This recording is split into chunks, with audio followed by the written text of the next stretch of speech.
At an extremely grand ceremony for the powerful and influential figures of the region, the orchestra began to play melodious tunes. The guests gradually arrived in full attendance. Everyone was chatting and laughing cheerfully, as if they had not seen each other in decades. Suddenly, a duke with a radiant appearance emerged from somewhere. His presence attracted the attention of everyone, both men and women. Suddenly, a young lady and a duke began to act spitefully, gossiping about another girl present at the party. Whose family is that, to wear such an outdated dress at the National Day banquet? Duke Kayin Wintel had also noticed the presence of the young lady. The girl in the pink dress was gradually approaching the duke. Wintel looked at Atisha with an expressionless, vacant gaze. Atisha quickly greeted the duke. "It is a pleasure to meet you, Duke Kayin Wintel. I am Heinz Atisha of the Viscount Heinz family, although you may not know it since it is a small family." Wintel spoke in a solemn voice. "Viscount Heinz family. I know this family, Miss Heinz." The duke inquired. "So, do you have something to tell me?" Atisha hesitated, as if harboring a secret. "I apologize, but could we speak on the balcony?" The conversation between the two had become the subject of whispers and gossip among the guests, and Atisha did not want to cause any more trouble. She awkwardly explained her feelings to Duke Wintel. "Speaking here is a little..." Finally, she persuaded him to step out onto the balcony. Atisha looked at the duke with a sorrowful expression. She closed her eyes and wondered, "Where do I begin?" After regaining her composure, Atisha mustered her courage and began, at most, 1 year. "I may have to leave this world." As soon as she finished speaking, a heavy silence enveloped them. Atisha's lips moved as if she wanted to continue. Wintel remained silent, anticipating her next words. Atisha ventured to ask, "Duke, are you hiding a mistress?" After uttering these words, she could not help but worry. "Maybe I will be taken away for insulting him. But right now, this is the best way." She revealed another secret of Duke Wintel. "You are also hiding a child." He stared at Atisha with a chillingly frightening expression. Her whole body trembled uncontrollably. "It is our first meeting, so I apologize, Duke, but I must end this conversation before my sister arrives." Atisha turned her face away to avoid Wintel's gaze, then continued. "What you need is an obedient bride, a wife in name only, is not it?" Duke Wintel remained silent, offering no response. Atisha clenched her fists and stammered. She gathered her confidence, raised her head, and looked directly at Wintel. Then, with resounding conviction, she declared, "I will become such a wife. I will live as if I do not exist. For you, Duke, and your secret mistress. After I am gone, no one will force you to marry another." Wintel frowned at her with an irritated look. Then, he abruptly turned and walked away. "Why should I do that? I do not enjoy playing with people's lives." After making his point clear, he walked forward without looking back at Atisha. Unable to let this opportunity slip away, she continued to press her case. "Then, the rumor about you deeply cherishing your secret mistress, you are aware of that, right? Every lady in the capital knows that even if they marry you, Duke, they will only receive the title of Duchess, not a husband. Isn't that also playing with someone's life?" Unable to bear it any longer, Wintel explained loudly, "Miss Heinz, marriage in the aristocracy is inherently like that." Atisha sincerely replied, "I know that, which is why I made this proposal. I am going to be gone forever anyway. You do not need to waste your affection on me. All you have to do is marry me before I leave, even if it is just for a short year. I want to escape from my stepmother and stepsister. Escape from the Heinz family. I want to live comfortably in the remaining time of my life. I beg you." These were the persuasive pleas from the bottom of Atisha's heart. "Please take me to the north." The silence returned once more. After pondering Atisha's words, Wintel finally spoke. "Miss Heinz, is it true that you do not have much time left?" She quickly replied, "Yes, it is stage 3 mana overflow disease." After receiving Atisha's explanation, he stood, dumbfounded in silence. Atisha could not help but feel disheartened, anticipating the outcome. It is understandable. Of course, he would be shocked by an unfamiliar woman suddenly approaching him. But I do not regret it. While she was anxiously awaiting his response, Wintel called out, "Miss Heinz." Atisha hastily replied, "Yes." Duke Wintel gazed into the distance and told her, "You were right earlier. My family does want me to marry, but I have no intention of taking a wife." Thus, the crucial moment had arrived. Whether Atisha's life would bloom or wither depended on Duke Wintel's decision. He smiled faintly and said, "I find your proposal not bad." Atisha raised her head in surprise, still unable to believe what she had just heard. Wintel admitted that her words made sense. There was no need to waste effort cultivating feelings. A mutually agreed upon marriage contract would suffice. Atisha stared at him wide-eyed. Wintel formally requested, "Miss Atisha, please give me your hand." She was bewildered, unsure of his intentions. To her utter surprise, Wintel presented her with an incredibly expensive diamond ring. Looking at the ring, bearing the distinctive mark of the Cain family, sparkling on her finger, along with the warm touch of Duke Wintel's hand, Atisha gasped in astonishment at what was happening. It exceeded her expectations. This is the ring with the symbol of the Duke Wintel family. I will definitely change to become worthy of it. She placed her hand over her heart to express her gratitude. Thank you, Duke. Wintel's gaze towards Atisha gradually softened. She smiled radiantly, promising the Duke, "You definitely won't regret it." The previous night, at the Hines family's mansion, the atmosphere in the living room was incredibly tense. Everyone's faces were grim with displeasure. Atisha's face showed clear fear whenever she saw her family members.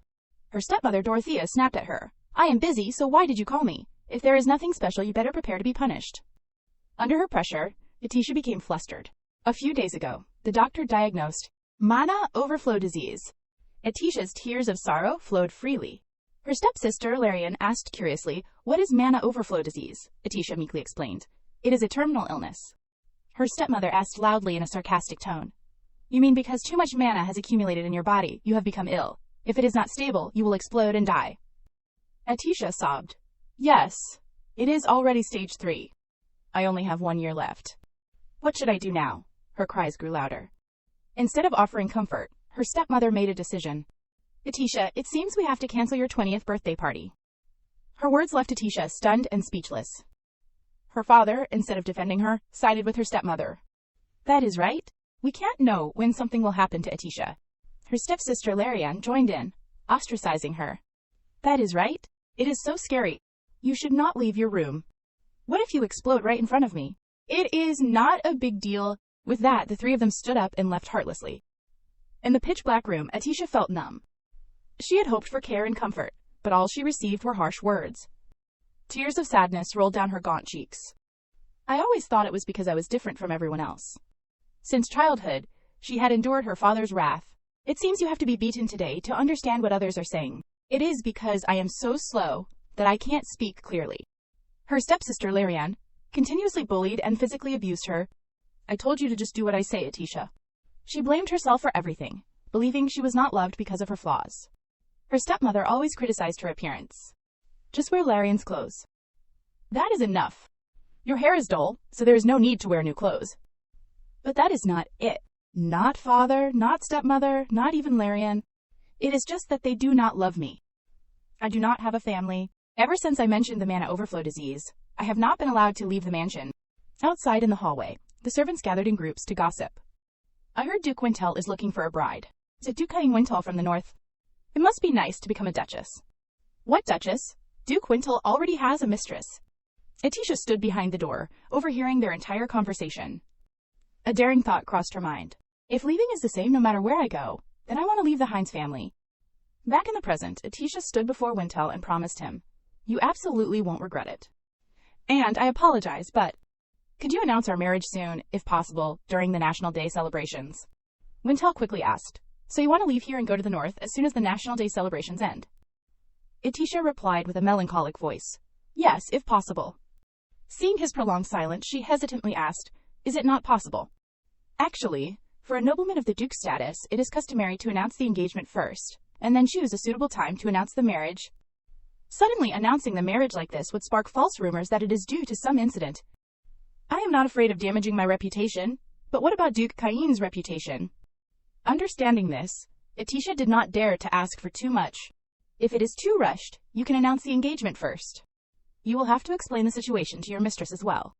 As soon as she finished speaking, Duke Wintel gently lifted her hand. "Miss Atisha, this is the Wintel family ring. So let us do it your way, Duchess Wintel.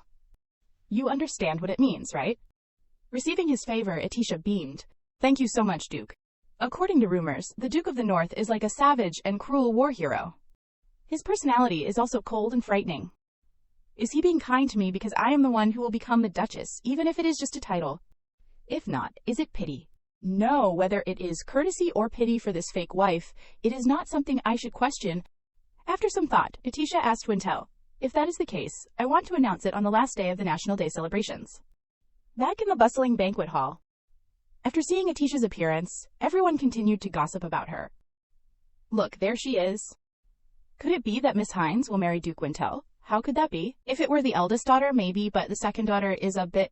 Atisha walked among them, wondering, what are they all talking about? What does the future bride look like? The two young ladies beside her chatted excitedly. That is right. After all, the eldest daughter seems to be late today. It is the first day of the National Day celebrations. Is she sick? Speak of the devil, and she shall appear. A loud voice announced, Miss Larian Hines has arrived. Larian appeared, striking with her long red hair and elegant black evening gown. Everyone's eyes turned towards Larian. Her beauty was enough to make many men swoon. Larian suddenly shouted Atisha's name amidst hundreds of guests. She haughtily walked towards her. Atisha fearfully responded, Sister. Larian stood in the middle of the banquet hall, pointing directly at Atisha's face and yelling, Why did you take my invitation without permission because of you? I am late for the National Day celebrations. It is the first day. Atisha tried to defend herself.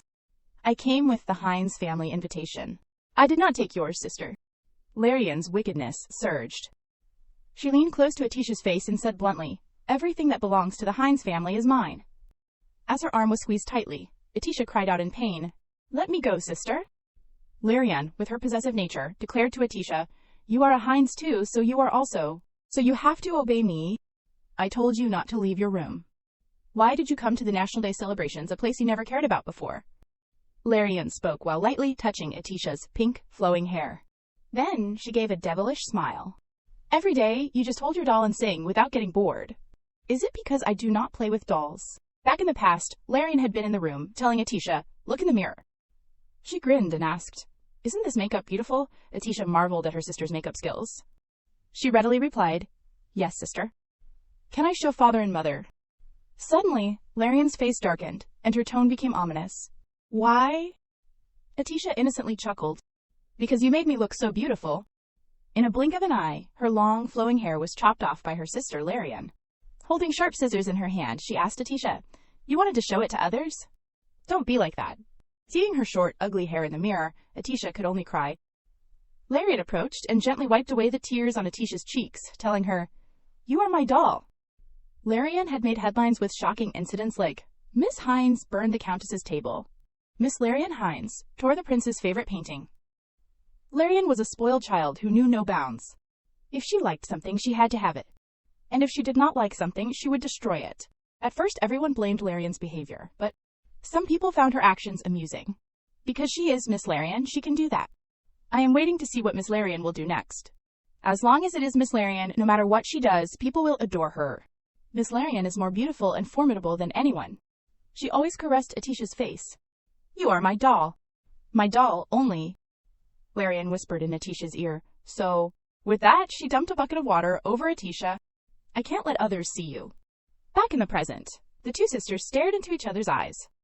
Atisha slowly told her, We can't play dolls anymore. I wonder when something will happen that you will be afraid of.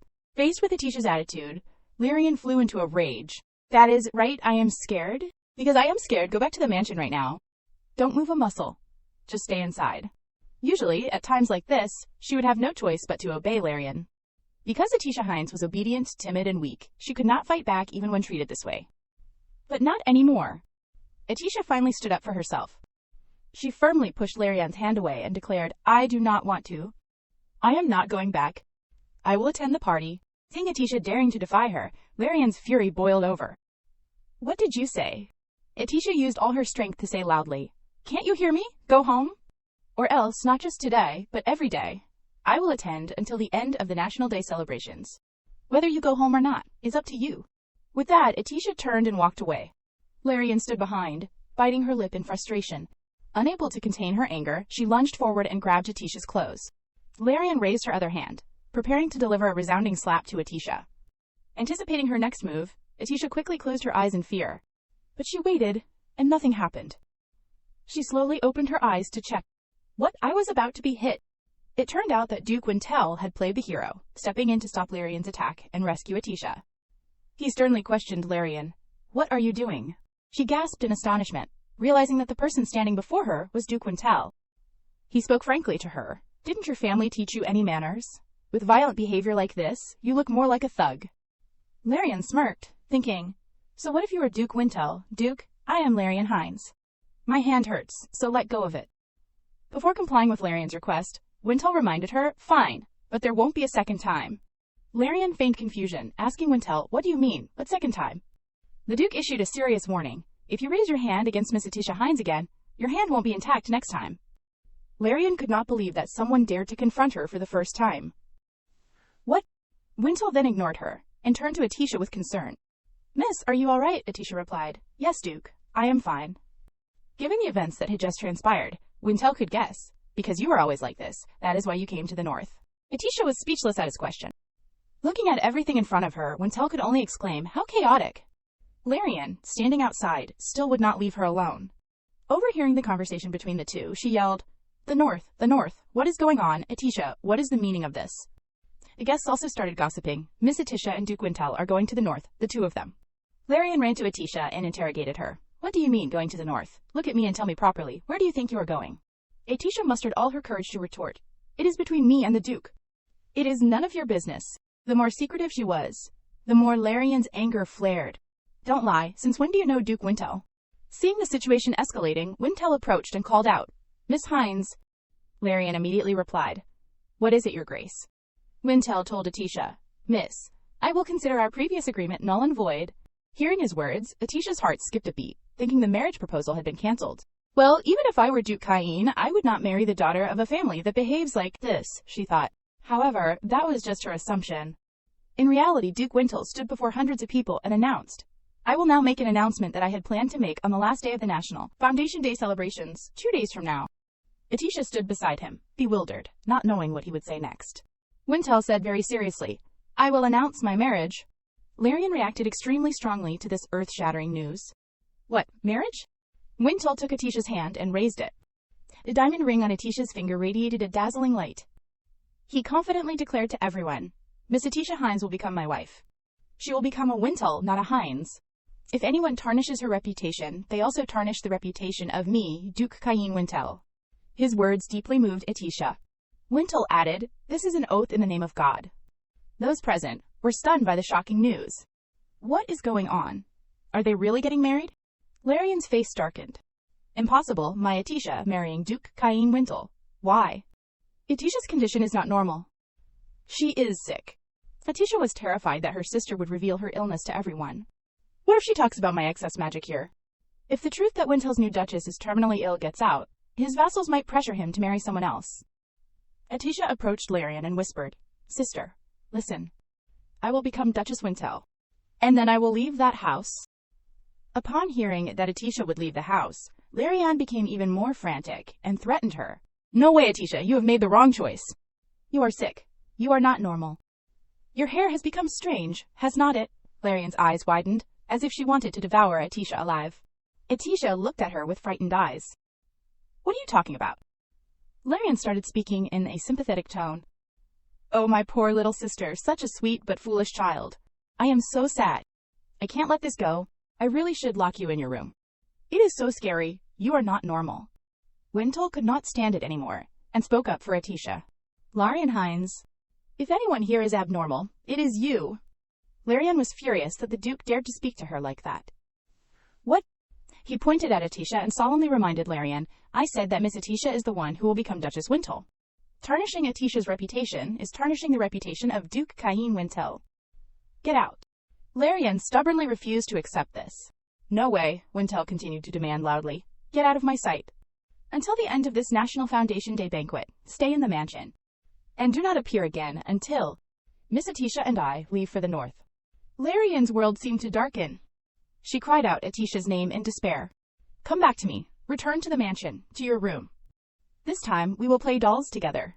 Atisha cowered at Larian's crazed expression. Wintel turned to her and said, Miss Atisha, you do not look well. She asked back in a daze. Yes.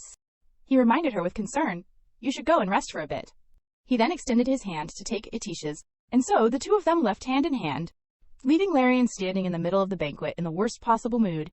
The guests began to whisper amongst themselves about the incident. Larian could only stand rooted to the spot, her face bowed in despair. Inside a quiet room, a stark contrast to the lively scene outside the ceremony hall, Atisha sat pondering the recent events. I did not expect him to announce the marriage in just one day. She must have told my parents everything. There are 2 days left until the National Foundation Day. if father whips me again. Suddenly, Duke Wintel entered and asked her solicitously, Miss Atisha, are you all right? She anxiously asked him back, Your Grace, my sister and I caused such a commotion just now. Didn't I make things difficult for you? He reassured her. When we return to the ballroom, everyone will forget about what happened and offer their congratulations. You can just confirm it directly. Atisha shyly glanced away and replied, I see. Wintel continued, On the contrary, I was the one who was rude. She was surprised. Rude. He walked closer to the chair and explained, hastily announcing the marriage. Atisha smiled brightly and said, That was not rude. You helped me, Your Grace. Wintel asked back, puzzled, Helped you how? He glanced away, then said sternly, I did not help you. I was merely protecting the honor of Wintel as the head of the family. Despite the Duke's hundreds of reasons, Atisha insisted that he had helped her in this matter. I received help. This is the first time Sister Larian has backed down like this. This feeling, my current emotions, Your Grace can't possibly know. Wintel stood silently, looking at Atisha. Then softly asked, How can I know? He quickly changed the subject. Also, what are you planning to do now? Atisha replied cheerfully, I do not know. 2 days after attending the National Foundation Day banquet, we will go to the north, right? Wintel repeated the question for her understanding. No, my question is about your plans for tonight. Will you return to the Heinz mansion, or will you come with me? Wintel's question made Atisha freeze for a few seconds, as she had never thought about these things. Seeing her expression, Wintel continued curiously. Don't you want to face your family? Atisha answered honestly. Yes, that is right. So he very seriously announced to her, Before we go to the north, I invite you to my villa in the capital. Since the marriage has been officially announced, as long as we stay together for a few days, there won't be any scandalous rumors. Atisha looked at Wintel with a touched expression. I can't believe he is so considerate of me. The only thing I can do is leave this world quickly. Aware of her own position, she tried to politely decline. Thank you for saying so, but I can't trouble you that much. Wintel explained his reasoning, so she could understand. I suggest this because I am worried that my intended spouse will be beaten at the mansion, and then appear with a bruised face. Atisha suddenly realized she had been overthinking. Wintel quickly made a decision. If you understand, then please come to my villa, Miss Atisha. She smiled shyly and obeyed. Then I will do as you say. Thank you. Wintel immediately refused her thanks. No need to thank me. I did not intend to help you this time. Atisha was surprised again and again by Duke Wintel's continuous concern. You are saying that again? Even if you did not intend to help, I still received help, so it is enough to thank you. Wintel could not have imagined that Atisha could respond so intelligently. So he just stood there, admiring Atisha's elegant beauty.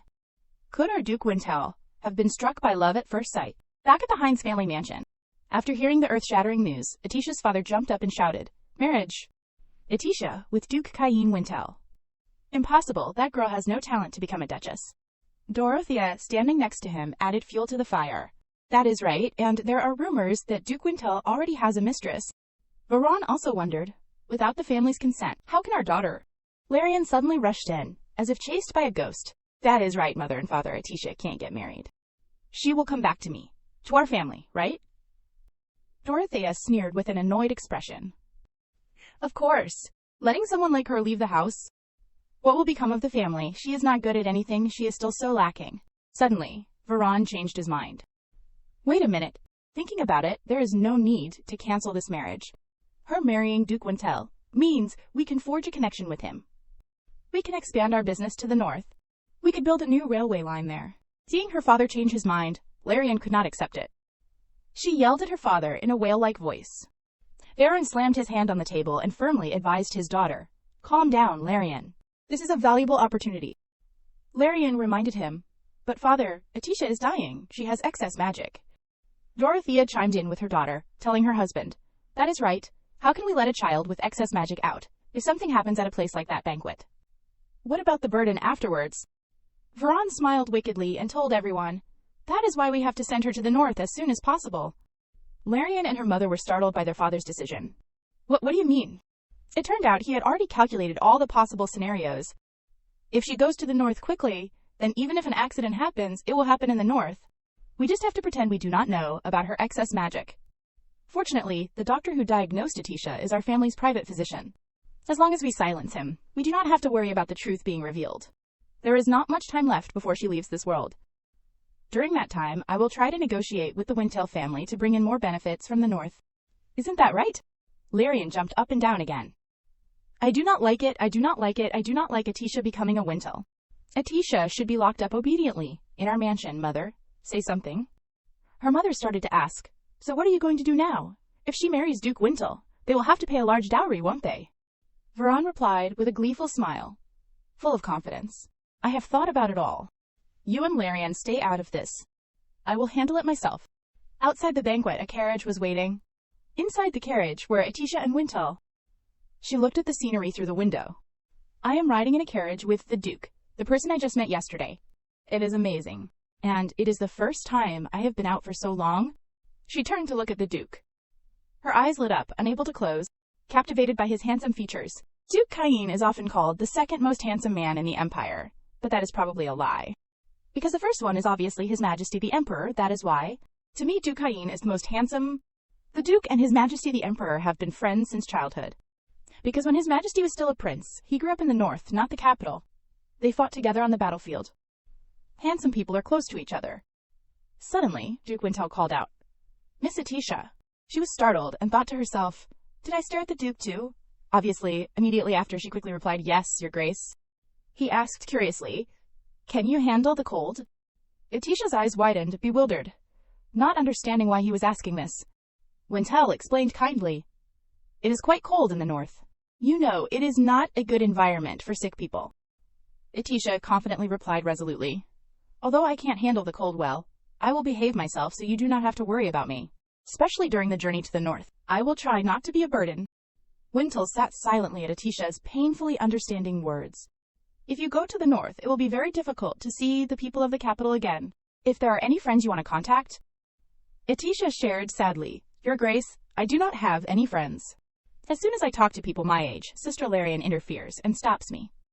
She always ostracizes and badmouths me to everyone in high society. Atisha started to sense something. He asked things I never thought about. Could it be that he is really worried about me? Is this a warning, afraid that I won't like the north later and leave? Now that the marriage has been announced, I have not thought about running away at all.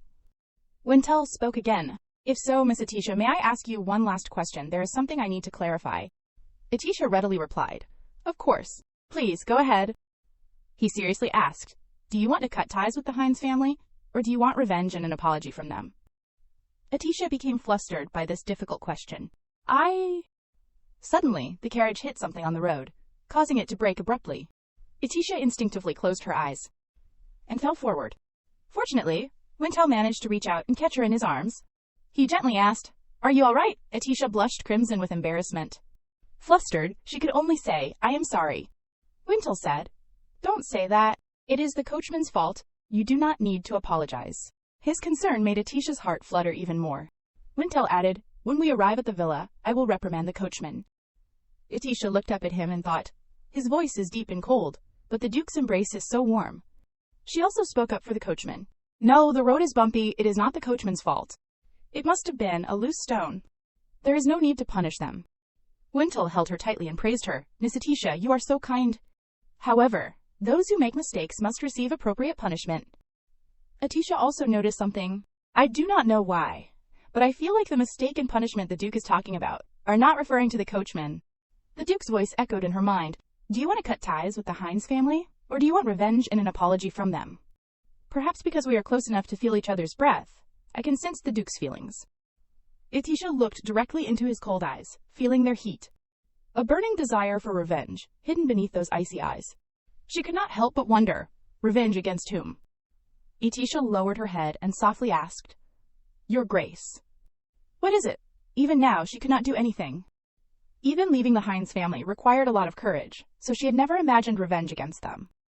She softly spoke about her family. In the Hines family, I never had time to think about what I truly wanted, but it is different now. By your side, Your Grace, I will think carefully about everything, one by one. First, starting with cutting ties. Her resolute words surprised Duke Wintel. He silently looked at her without saying a word. Atisha asked anxiously, Is that not a good answer? Wintel gently pushed her away, facing her directly. No, that answer is enough. By the time the carriage arrived at the mansion, it was already dark. Wintel helped Atisha out of the carriage. She looked around, overwhelmed by its luxury. Is this a villa? Oh my goodness, it is bigger than the main Heinz mansion. Duke Wintel said, His Majesty bestowed it upon me. Etisha was slightly surprised. His Majesty, Wintel, then explained the situation. He told me to come to the capital often, since he had given me a house. Etisha realized the truth. I see. It would be a waste to leave such a large villa empty. The two entered the house, where the servants had already opened the door to greet them. Duke Wintel asked unexpectedly, Etisha, do you like this house? Etisha replied excitedly, Yes, of course. Before she could finish, Duke Wintel offered to give her the mansion. If you like it, you can have it. No, just take it. Etisha froze for a few seconds. She immediately reacted, crying out in alarm. What are you talking about? Giving me such a big mansion? That is a reward from His Majesty. Duke Wintel said casually, This villa is unnecessary for me. I have no justification to dispose of His Majesty's gift. But if it is a gift for my prospective duchess, would not that be justified? He then went to the servants and removed his heavy coat. Etisha now understood. So it is a wedding gift. I do not know if it is normal for a duke to give away such a large villa, but if I die, it will return to the duke's possession anyway. Wintel returned to Etisha and offered, I will give you the nameplate and documents related to the ownership of the mansion. It will be difficult to finalize it before we go to the north, since we will be staying here, but you can take care of it whenever you want after that. Etisha had no choice but to obey him. She told herself, That is right, just accept it. I should just stay quiet and follow the duke's lead in these matters. Etisha smiled brightly and said obediently, Then I will gratefully accept it. Duke Wintel led her on a tour. After all, this beautiful mansion was only her temporary possession. Etisha glanced at Wintel. Does the duke have any feelings about this mansion? Duke Cain is always expressionless. There are rumors that he is a brutal monster on the battlefield, beheading people without blinking an eye. A cold-blooded person who does not even bleed when stabbed with a knife. But I do not think Duke Cain is like that, at all. He just has a blank expression. He is not a cold person. It seems that because he does not show any expression, rumors have spread everywhere. Only after getting to know him do you see that he is a very thoughtful person. Etisha remembered him stopping her mother from hitting her. Only warm, compassionate people act like that. Wintel gently helped her into the carriage, increasing Etisha's favorable impression of him. She wondered if it was because she was going to be the fake duchess, or because she was nearing death. In her eyes, Wintel was like a star. Etisha's gaze sparkled with admiration. Duke Cain was truly a good person. Wintel, noticing her strange expression, did not question it. He carefully instructed her. The servants will show you to your room. Etisha nodded in agreement. Yes, Your Grace. Wintel bid her farewell. I will see you tomorrow then. Etisha returned to her assigned room, carefully opening the door to the balcony to admire the night sky. She could not help but exclaim, so beautiful, at the picturesque scenery. It felt as though not only the mansion, but even the distant sky belonged to her now. A long night passed, and rays of sunlight began to shine through the small window. Etisha woke up feeling incredibly refreshed from a good night's sleep. Before she could even get out of bed, there was a knock at the door. The person outside asked, Miss, are you awake? I am Marin, the maid. I have brought your washing water. May I come in? Etisha cheerfully invited her in. Yes, come in. A girl hurried in and went straight to Etisha. Marin hastily informed her, Miss, please wash your face quickly and come to the drawing room. Etisha, confused, asked, What is the matter? Marin nervously explained, His Grace has invited the designers. From the most famous clothing designer in the capital to jewelry and shoe designers. They are all waiting for Miss Etisha. Etisha tiptoed to the drawing room. Peeking through a crack in the door, she saw familiar faces inside. First, there was the clothing designer, Vivian. Second, the handmade jewelry maker, Lucy. And finally, the shoemaker, Nigel. Etisha immediately recognized them as the people who had showered her sister, Larian, with gifts. Larian, who caused attention-grabbing incidents every day, was the muse of these designers. That is why she often sent Etisha on errands to the salons with unreasonable requests, which Etisha had to comply with. She would rush to find the designers. But each time, they would scold her mercilessly. It is still in production, customer. Aren't you mistaken about the deadline? The more errands she ran, the more they looked down on and ignored Etisha, as if she were completely her sister's servant. But her mission today was to act like Wintel's duchess. I do not need to be discouraged. Thinking this, Etisha boldly opened the door. She entered, cheerfully greeting everyone. It has been a while. How is everyone doing? Seeing Etisha, everyone widened their eyes in surprise. Judging by their reactions, they definitely had not heard the marriage announcement. The three of them started discussing anxiously, why is Etisha Hines at the Cain mansion so early in the morning? Could it be that the rumored mistress of Duke Cain is... No, it can't be. Seeing their confusion, Atisha's eyes filled with helplessness, so the news of the marriage has not reached them yet. Not wanting to directly introduce the matter, she said, I heard that Duke Cain invited you all here. Let us start by hearing what Duke Cain has entrusted to you all. Who will speak first? The three of them glanced at each other, none of them saying a word. Atisha waited, but still received no response. Discouraged, she started to excuse herself. No one's saying anything. If there is nothing, I will be going then. At that moment, Vivian hurriedly stopped her. Wait, miss. His Grace has requested clothes, jewelry, and shoes for the National Foundation Day banquet. I thought Duke Cain had requested something to wear. Atisha finally sat down after hearing the explanation. She calmly picked up the teacup and took a sip. It is a surprise gift that the Duke prepared for me. As soon as she finished speaking, the three designers gasped. A surprise gift! Atisha confidently declared. This request is for me. Vivian was stunned, unable to believe her ears. Atisha continued. I need something to wear for the second day of the National Foundation Day banquet tonight. Since these are things I will be wearing, everyone needs to present a masterpiece worthy of Wintel's name. Nigel subtly frowned, trying to buy time, but tonight is such short notice. Atisha, unconcerned, directly requested, aren't you all capable of using magic on materials? You are all perfectly capable of it. Her audacious words enraged Vivian, who immediately stood up to argue. You can't just abuse magic like that. If I accept Miss Hines's commission, I won't be able to take any orders for the next 3 months. I will have to close the salon. Atisha did not bother arguing with her, given her new position. Abuse. Is that what Duke Wintel's request amounts to for designer Vivian? Vivian, at a loss for words, stammered but could not finish her sentence. Atisha tried to calm herself. Don't let them see that I am nervous.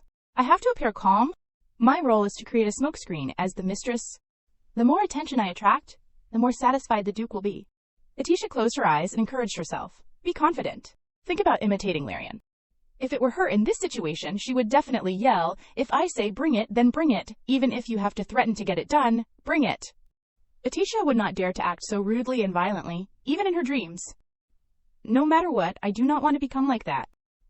Atisha calmly stated, first of all, I have learned that designer Vivian has refused the request.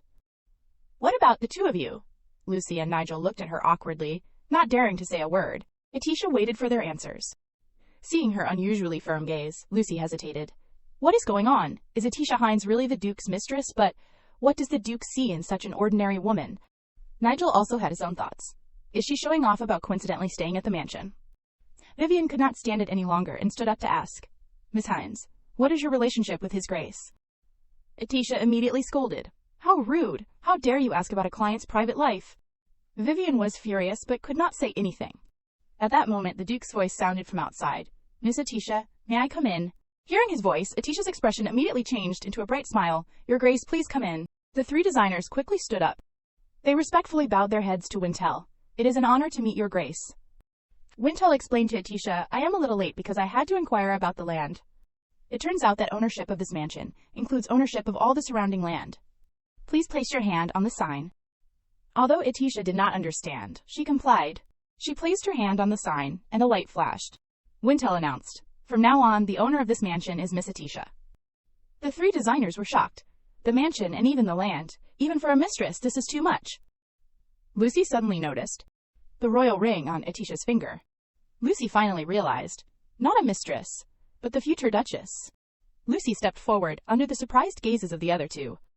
I feel honored to be given this opportunity, Duke Cain. Just leave it to me, Miss Atisha. I will create a unique masterpiece in this world, befitting Wintel's reputation. Nigel immediately followed suit. Even if I have to use all the magic I have accumulated, I will create the most beautiful shoes in the empire. Vivian quickly knelt down. Please forgive my rudeness. I will do my best to create the most beautiful dress. Seeing their actions, Atisha suddenly felt awkward. Thankfully, Wintel spoke up to rescue her. I called everyone here to make my future wife happy. But it seems Miss Atisha is not happy at all. You do not need to listen to them anymore, Miss Atisha. There are many designers, so just let them go. Atisha hurriedly stopped him. Your Grace, wait. She understood these designers. If the rumor that they were not favored by the Duke spread, they would have to close their salons. Atisha glanced at the three of them. Their flustered expressions were enough to understand. Atisha spoke sweetly. These are designers that His Grace worked very hard to summon. There is no need to send them away. Although she said that, Wintel was still doubtful. Are you really okay? Atisha continued to defend them awkwardly. Yes. I came to the mansion empty-handed, so I need clothes to wear. And I have also visited their salons a few times, so it is easier and faster to commission them. Since she had made the request, Wintel complied. I will authorize Miss Atisha. If you need other designers, you can call anyone. Just do as you please. Atisha's face brightened considerably. Yes, I will. Thank you, Your Grace. Wintel quietly looked at her. Before turning to leave, I will be going now. I will be back later this afternoon. Atisha nodded, seeing him off. Yes, take care. The door slowly closed. Atisha returned to the main task, clearing her throat to call the 3 designers. Everyone, the 3 nervously watched her every move. Atisha excitedly started. Clothes, jewelry, shoes. What should we start with? Outside the mansion. The Duke was walking in the flower garden. As he walked, he recalled Atisha's words. Your Grace, thank you. Even if Your Grace did not intend to help me, I was helped by you, so I have to thank you. Cain thought, she is right. Although I told her it was not help, it was practically help. The hasty announcement, the invitation to the mansion, and calling the designers. It is all within the realm of normal treatment for Wintel's future Duchess. He frowned to himself. What about the other things? It is clearly something to be thankful for. He held the nameplate in his hand. I hope she does not know the meaning of the nameplate. If she knows why I am helping her? Cain did not dare to imagine further, reassuring himself, no, it will be fine. There won't be a need to use this nameplate. A while later, a carriage stopped within the Wintel mansion. Cain entered the carriage. Inside was Cain's assistant, who came to report, Your Grace, I have investigated as ordered. The assistant handed him a stack of reports. This is the investigation report on Miss Atisha's relationships and Viscount Heinz's family. Cain silently flipped through each report. It was all information he already knew. A remarried family overshadowed by her stepsister, a lonely and timid young lady. After skimming through them, Cain asked his assistant. The 3 designers were called to the mansion today. What is their relationship with Miss Atisha? The assistant clearly answered. Your Grace, they all have close relationships with Larian Heinz. Whenever Miss Larian visited the salons, Miss Atisha would act as her errand girl. Because of being bullied, she was probably often made to run errands for unfinished products, and then Miss Atisha would be kicked out of the salon. This information made her image clearer in Cain's mind. Atisha Heinz, with a pale face and pink hair. But what was even more impressive was her calm demeanor, as if it were all natural. She had been scorned and mistreated her entire life, yet when asked about revenge, she had said, I do not have time to think about that. What do I really want in the Heinz family? Cain guessed it was a matter of needing free time. If Atisha were an ordinary person, upon becoming Wintel's Duchess, she would naturally make those who had insulted her kneel and beg for forgiveness, and take horrific revenge, stripping Viscount Heinz of his title, reducing his entire family to commoners, making them maids and servants. She would be arrogant and haughty, forcing everyone to kneel before her, and no one would dare to look down on Atisha again. But she answered as if she had never thought about revenge. How is that possible? Cain was constantly surprised by Atisha. Is it because she does not have long to live? But if I only had a year left to live? Cain unconsciously put himself in her shoes. Even in the same situation, he would have chosen differently. If it were him facing those rude people just now, he would certainly have taken their heads, one by one. But Atisha, the future Mrs. Wintel, was a special girl. The Duke sighed in regret. If I had known, I would have called other designers. Suddenly, he ordered the carriage to stop. The assistant asked in surprise, Yes, why? Cain changed the destination to the Imperial Palace. It has been a while since I have seen His Majesty. From early morning until dusk that day, Atisha kept waiting by the tea table. Seeing her untouched cooling teacup, a servant asked, Miss Atisha, shall I prepare more tea for you? Atisha shook her head. No need. I will be full if I drink any more. She was too worried to drink any tea. Where has the Duke gone, she wondered. Asking the servants, they all said they did not know. Since leaving the mansion that morning, the Duke had not returned. She anxiously thought, we have to attend the National Foundation Day banquet together as partners. It is time to get ready. Suddenly, a possibility occurred to her. Oh no, could he have gone to see his mistress? If the Duke went to the capital with his mistress, it is understandable that the servants won't tell me anything. I can't interfere in the Duke's private life. It is just a marriage of convenience. There can't be any feelings involved. That is my promise, not anyone else's, Atisha reminded herself. The late afternoon grew darker. She had fallen asleep at the tea table without realizing it. A servant announced, Miss His Grace has returned. Atisha blinked awake. The Duke. The mansion was still as empty as ever. But looking closely, she could see the Duke standing in the hallway admiring a painting. She gently approached and greeted him. You are back, Your Grace. Cain turned to look at her. I apologize for returning later than expected. He stopped mid-sentence, his cheeks slowly flushing, because Atisha, looking stunningly beautiful, was smiling at him. Both of them had changed into appropriate formal wear, but he had not expected his Mrs. Wintel to be so beautiful. Cain asked, "Were you waiting for me?" Atisha smiled and said, "Yes, but I did not wait long. Thank you, Your Grace. Thanks to you, I have clothes, shoes, and jewelry." Her eyes were filled with gratitude and happiness. "This is the first time I have had such beautiful things." The unexpected thanks left Cain speechless. Seeing his lack of response, Atisha anxiously called out, "Your Grace." Cain's heart was in turmoil. She is genuinely happy, and it does not matter who did it. He started walking, leaving her with a near compliment, "It suits you." Atisha thanked him, puzzled. The atmosphere is strange. Is he not satisfied with this dress? Cain walked ahead, saying, "If we go north, I will immediately call other designers." Atisha, half understanding, replied, "Yes."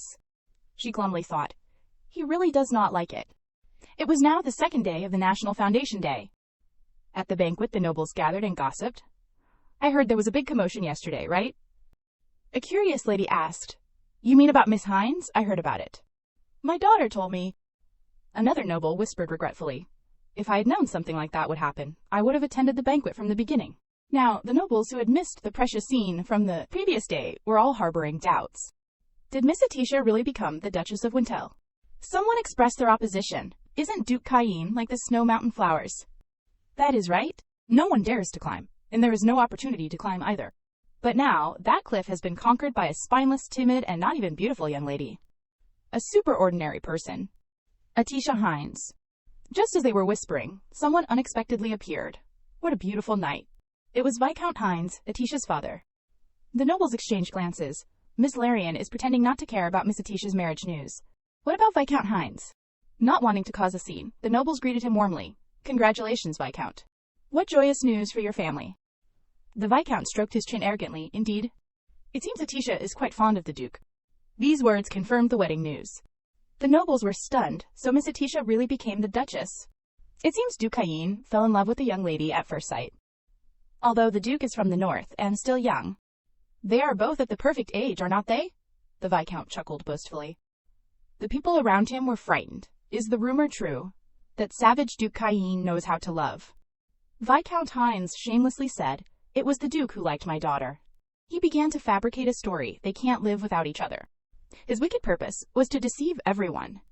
Suddenly, someone interrupted. "But why did Miss Larian react that way yesterday?"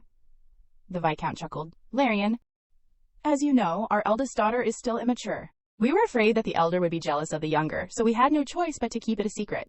Indeed, the nobles thought in agreement. Viscount Hines did not stop there.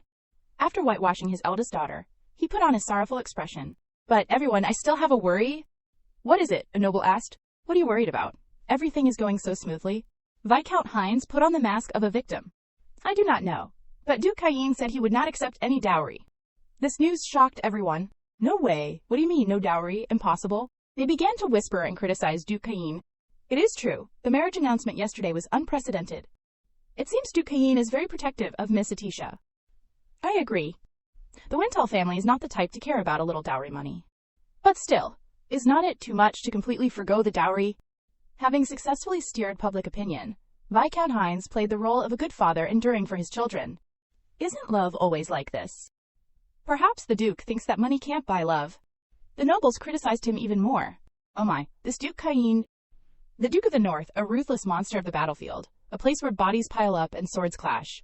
That Duke Wintel. Viscount Hines was very satisfied seeing the effect he had created. The atmosphere is completely in my favor. He chose the right moment to add fuel to the fire. Anyway, we still have to save face for the Hines family.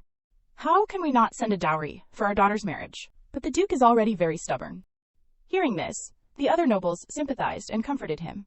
All right, Viscount Hines, this is the Duke's wish. How can you resist it? Unnecessary actions would only spoil the Duke's mood. Viscount Hines was overjoyed. Good. No matter what Duke Cain does, he can't do anything about public opinion like this. Instead of not giving a dowry, I will invest in trade in the north. This is the best strategy. At that moment, someone announced, Duke Cain and Miss Atisha are entering. The ladies were startled. Atisha Hines. She was not the unremarkable wildflower known to the nobility. but a gem shining brighter than anyone else in this position. The nobles gaped at the beautiful young lady beside Duke Cain. Look at the power emanating from her dress and jewelry. To think he would spend so much money on Miss Atisha. Has the Duke truly fallen in love? Viscount Hines brazenly approached and called out to her. Atisha, you are finally getting married. This father is both happy and sad. I never thought I would have to marry the daughter I raised to the distant north. To Atisha's astonishment, Viscount Hines spread his arms and requested, That is right, my daughter, give me a hug. Come into your father's arms. Atisha heard her father's voice like a thunderbolt. To her father was always strict and fearsome. He had never smiled at her. He only showed affection to Larian. So I thought if he knew about the marriage he would drag me back to the Hines mansion and confine me again. A father like that is blessing my marriage. Atisha froze, her heart wounded by this familial affection. There is no way. I won't be fooled. He never loved me, not even once. So she resolutely pushed his hand away. Viscount Hines was completely taken aback by this action. He heard Atisha say, Father, it is good to see you. Atisha refused his embrace. You seem very happy, father. He awkwardly replied, Atisha, what are you talking about? Of course I am happy that my daughter is getting married. But she directly exposed his wicked intentions. Aren't you happy because I am marrying Duke Cain? Viscount Hines almost had a heart attack. What is wrong with this girl? Alarm bells rang in his mind. She coldly asked. If not, are you happy because I am leaving home? You always complained and wished I would give up on living. Viscount Hines was so anxious that he started sweating. I never said that, Atisha. Don't joke like that. You are really. How can you treat your father like this? Stop it and hug me, come on. Despite his urging, Atisha remained firm in her decision to avoid him. Unexpectedly, Viscount Hines grabbed her shoulder. Atisha. He leaned in and whispered, What if others find out about your excess magic power? Viscount Hines's threat paralyzed her. He continued, If this truth comes out, who knows what will happen to your marriage? Even Duke Cain will be affected. Atisha was coerced by her father. She was like a puppet manipulated by him. But I do not want that. I want to maintain a relationship with the Wintel family. So Atisha, stop this useless resistance. Hurry up and hug your father. Hope dwindled within her. Tomorrow is the last day of the National Foundation Day. After tomorrow, I will be going to the north. I can endure this. She clenched her hand at her side.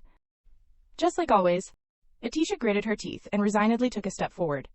If I obey him for one more day. At that moment, Duke Cain stepped in front of her. Stop. Viscount Hines. The Viscount was so startled by his aura that he stammered, No, it is nothing, Duke Cain. But the Duke would not let it go, coldly asking, What are you doing? Viscount Hines awkwardly scratched his head. I apologize. I was just so happy to see my daughter again that I forgot to greet you first. I hope you can forgive my daughter's behavior, Duke Cain. Soon we will be family. Cain's eyes filled with contempt. A man who does not hesitate to oppress and abuse the weak, but bows before the strong, he said to his wife, Miss Atisha. Viscount Hines suddenly interrupted. No, Duke Cain. I have something to say about my daughter's wedding. It is nothing else, just a matter of the dowry. Cain immediately realized she was being pressured by the Viscount. He immediately whispered to her, Miss Atisha, you said you wanted to sever ties with the Hines family, right? Do you still stand by that decision? Atisha nodded firmly. Yes, I do, Your Grace. Viscount Hines became uneasy seeing them whispering in front of him. What are they whispering about? He tried to interrupt, calling out, Your Grace? Cain frankly declared, the Hines family does not need to concern themselves with anything related to the wedding. The Viscount was dumbfounded. What? Did he hear the lies I just told? Viscount Hines started to panic. Surely not. Impossible. He hurriedly put on a fake smile and explained. Didn't you say you would not accept a dowry? All right then, let us leave it at that until the wedding day. Cain mockingly asked, Do you not understand? I said the Hines family does not need to be involved in my wedding at all. The Viscount, thinking he misheard, asked again, What? Cain stated clearly, Atisha will leave the Hines family today. That means she will no longer have any connection to the Hines family. The Viscount's charade was on the verge of collapse. No way, Duke Cain. What do you mean, Atisha is my daughter? How can you do as you please? The Viscount grew angrier as he spoke. Without the family's permission, who dares? Suddenly, Emperor Lasus arrived, dressed in elegant formal attire and wearing a smile. What is all this commotion about? Is everyone drunk already? The Emperor affectionately put his arm around Cain. I am the last to know about your marriage. The Duke calmly replied. Your Majesty, you should do what you need to do first. Lasus glared at him. You are quite comfortable ordering me around, are not you? Cain coldly scolded him. You are too loud. Only the blind Viscount Hines failed to notice the closeness between the two. He flattered. It is an honor to meet you, your majesty. I am Veron of the Viscount Hines family. Laces chuckled, stroking his chin. Ah yes, Viscount Hines. I am the one who dared to let your daughter leave your family. Sorry, not sorry. Veron was taken aback. What did you say, your majesty? Laces completely ignored him and continued talking to Cain. Oh dear, it seems Duke Cain has not made it clear yet. The Duke has transferred ownership of a portion of the capital's territory to Miss Atisha. As you all know, those who own territory are granted a title. Veron stammered. What? Territory, title, what is going on? Laces did not mind explaining for his friend. Let me explain it more clearly. For nobles who receive new territory, not inherited from their family, they are granted a new family name. So from now on, Miss Atisha is no longer a member of the Hines family. Laces cheerfully gestured to his close friend Cain. Next, Duke Cain took the stage. He addressed Viscount Hines, who was now frozen in place. You see, Cain presented the nameplate granted by the royal family. Now Miss Atisha will be a baroness. Atisha will no longer be a member of the Hines family. Therefore, the Hines family is no longer related to the Wintle family by marriage. Cain looked at him with a deep voice. And, Viscount Hines, do not you dare dream that just because you and Atisha got married. The Duke's eyes flashed dangerously. You can threaten me. Duke Cain's approach made him slightly fearful. Behind him, His Majesty Laces was also watching. The surrounding nobles also looked at him with judging eyes. Viscount Veron felt ashamed. However, he saw a way to turn this situation around. The Viscount pointed at his daughter and yelled, Atisha, it is you. You caused this. What did you do to trap the Duke and His Majesty? After saying that, he clutched Cain's coat. Duke, this is such a misunderstanding. I am so wronged. I do not know what my daughter said about the Hines family, but it is all a misunderstanding. My family is a little strict in raising our children, but is not that how all parents are with their children? Obviously, Cain did not believe his words. He remained silent. Old Veron still tried to shift the blame onto his daughter. We just wanted her to become a better person. Seeing no one responding to him, he turned to Atisha and questioned her. Atisha, you do not repay the kindness of being raised, but instead abandon your parents. Did I teach you that? The accusation from her own father made Atisha freeze. Viscount Veron pleaded, Duke, this is so unfair. Please listen to me. Only then did Atisha speak. Father, I never said anything about the Hines family. Her words surprised and caught everyone's attention. Atisha walked towards him and said calmly, Isn't the reason I left the family because you wanted me to? The Viscount looked at her suspiciously. What are you talking about now? Atisha looked up at him. 7 years ago, when I was 13, you said. That day, she and her father were sitting in a large carriage. In Atisha's memory, the reason was unclear, but she remembered the scenery outside, flashing by as the carriage moved very fast. At that time, she was pushed to the carriage floor by the Viscount, his voice roaring, so troublesome. Horrible curses came out of his mouth. You better meet robbers and die or get kidnapped. I will be happy as long as you do not appear before my eyes again. More than that, he grabbed the handle. Then he directly flung the carriage door open. The strong wind blew in, causing Atisha to fearfully call out, Father? But he grabbed her and yelled, Get out! The cold-blooded Viscount threw his daughter out of the moving carriage. Go to your dead mother. Years had passed, but the memory remained etched in her mind. Every time she recalled it, she choked up. I will never forget that moment. If the coachman had not stopped the carriage, I would not have just broken my arm. You resented me that much. The Viscount did not think he was wrong. He shrugged and complained. That was so long ago. You were treated anyway, thanks to the family doctor. You do not even have any scars. Atisha hugged her arm. The wound on her arm had healed, but the pain never stopped. No, I would rather have had a scar back then. Atisha's expression was serious. I should have left home at that time, no matter how serious the scar was. The Viscount stammered, unable to believe his once timid daughter could now stand up to him so strongly. She said, Even though it is a few years late, I am leaving now, father. So please do not come looking for me again. Cain spoke in a low voice to the old man. Viscount Hines, is this what you call strict parenting? The Viscount panicked, waving his hands in denial, but he did not know how to explain Duke that. Cain cut him off. I advise you to stop thinking about unnecessary things. The Viscount was frightened by his threat. Duke Cain, Emperor Ignabon, and even Atisha. They are all on the same side. But what frightened him more were the whispers of the other nobles. So that is what Viscount Veron Hines is like. Love, dowry, it was suspicious, from the moment he started making a fuss. Oh my, if it were me, I would not be able to leave the house for a while. How embarrassing. The judgments were like a tide crashing against his mind. Those people, Viscount Veron, fled in shame. Just you wait. At that moment, the Emperor clapped his hands. Let the music resume. In the romantic setting of the National Day banquet, the newlywed couple stood silently, side by side. Atisha softly called out to Kanyin, Duke. Kanyin replied, Yes, Miss Atisha. Atisha looked at him and asked, Is it true that I have become a lord, a baron? Kanyin nodded. It is a strategy to completely cut ties with the Heinz family. She hesitantly looked at him. But why like this? The Duke patiently explained, Earlier today, I transferred ownership of the land and mansion to you. The land is under the capital's jurisdiction, entrusted to His Majesty. Because it is a simple entrustment, the ownership and title will disappear when the term ends. By then, you will be in the north, so it will be fine. Atisha's heart skipped a beat. The Duke has thought so far ahead, and acted so quickly in just one day. Amazing, she admired. He must be so capable to govern the vast north, right? Atisha bowed her head sincerely and said, Thank you, Duke. Thank you so much for helping me.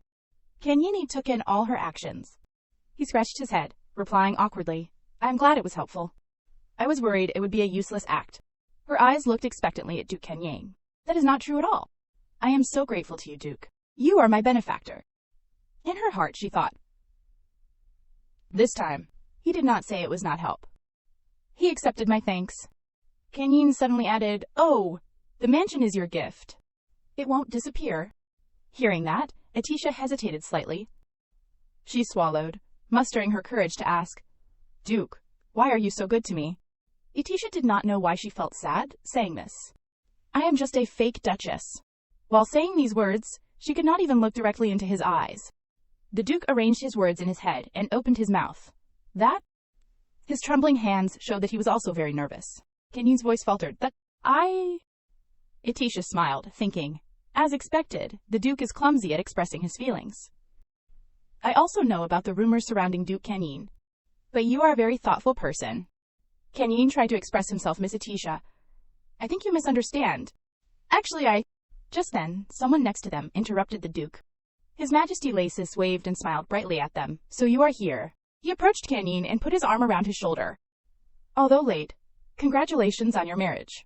Lasis spoke in a teasing tone. I heard you announced your marriage without any witnesses, and even gave away the mansion and territory I awarded you as a wedding gift. Atisha covered her mouth in embarrassment. He seems quite disappointed. Lasis continued to joke. I thought you would live alone your whole life, but I did not expect you to get married. You kid, I really doubt you are the Duke Wintel. I know. Kanyin responded to him with a cold and irritated attitude. Get away from her and stop saying nonsense. Lasis just chuckled. Then he winked at her. So Miss Atisha, please take care of Kanyin. Here's a wedding activity. He handed her a small necklace. The pendant was delicately engraved with a lion pattern. If you stamp this seal on a letter, it will be delivered to me immediately. Contact me if you need any help. Atisha held the necklace with both hands. Thank you, Your Majesty. Before leaving, Lasis told them, the documents for the title and appointment will be sent tomorrow. Enjoy the rest of the National Day celebration today. Atisha was still immersed in the beauty and usefulness of the necklace. I received a truly wonderful gift. She gently wore it around her neck. It might get lost if I keep holding it. Then Kanyin called her, Miss Atisha. She looked up at him. The Duke immediately saw Lasis's necklace on her neck. He silently gazed at it for a long time. Then the Duke said to her, I was planning to return to the mansion early today. What do you think? Atisha completely agreed with him. Yes, Duke. Let us go back to the mansion. I am a little tired too. Kanyin asked with concern. Are you feeling unwell? Atisha shook her head and said no. What made her not want to stay was Viscount Veron's comical display in the middle of the banquet. But she did not tell the Duke, only shaking her head and saying, No, I am just a little tired.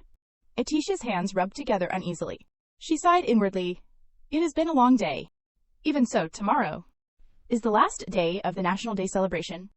And after that, I will go to the north.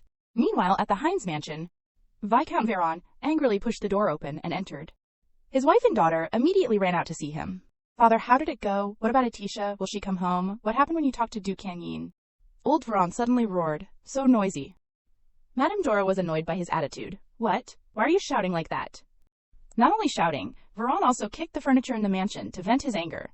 Nothing went right. He tiredly rubbed his face. It is ruined. Completely ruined. Laurie did not care about his feelings at all. She kept questioning. Ruined?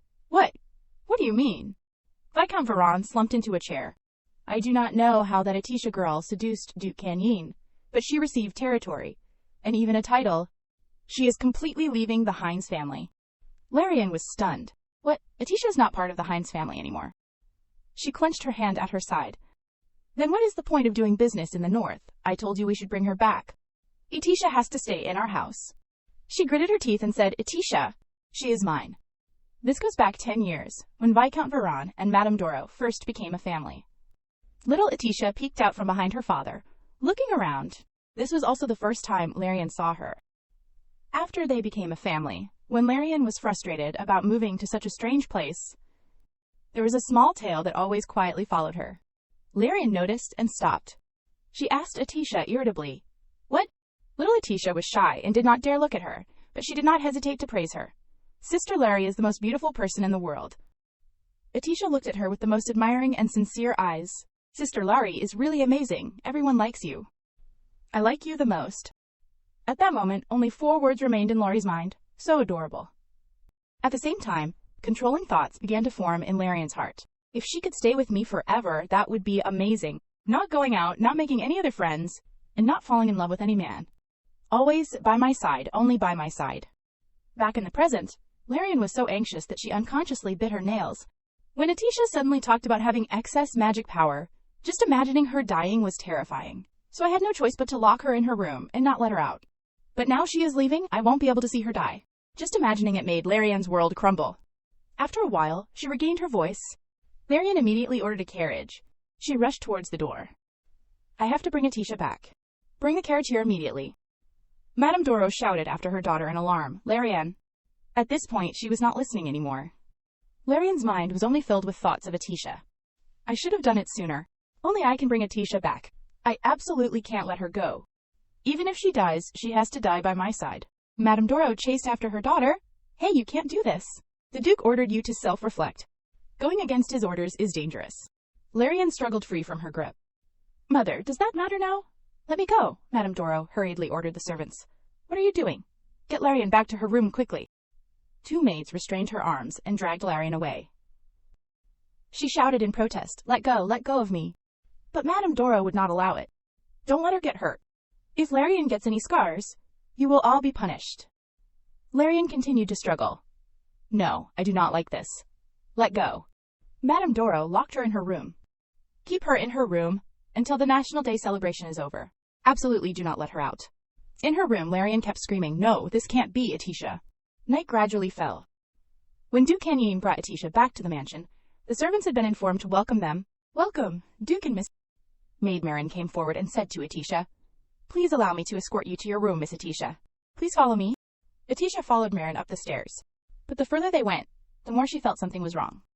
Atisha pointed in the opposite direction and asked, Wait, Marin, didn't I use the room over there yesterday?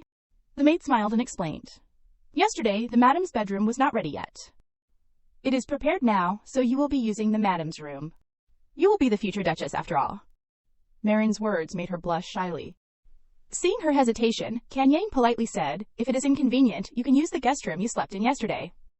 Atisha replied, No, if it is ready, I should use it. Canyon nodded at her, All right then. So they continued down the wide hallway. Duke Canyon walked in front. Marin led Atisha behind him. Atisha thought to herself, Seeing how Marin keeps following the Duke, it seems the madam's bedroom is close to the Duke's room. Finally, Marin stopped. This is the madam's bedroom, Miss Atisha. Atisha was stunned to see. There are 2 doors next to each other. Duke Canyon casually opened the door to his room first. Atisha was left facing the second door. Could this door be my room, right next to the one the Duke just entered? Marin directly answered her question with a professional smile. Yes, this is the madam's bedroom. Atisha's face flushed red.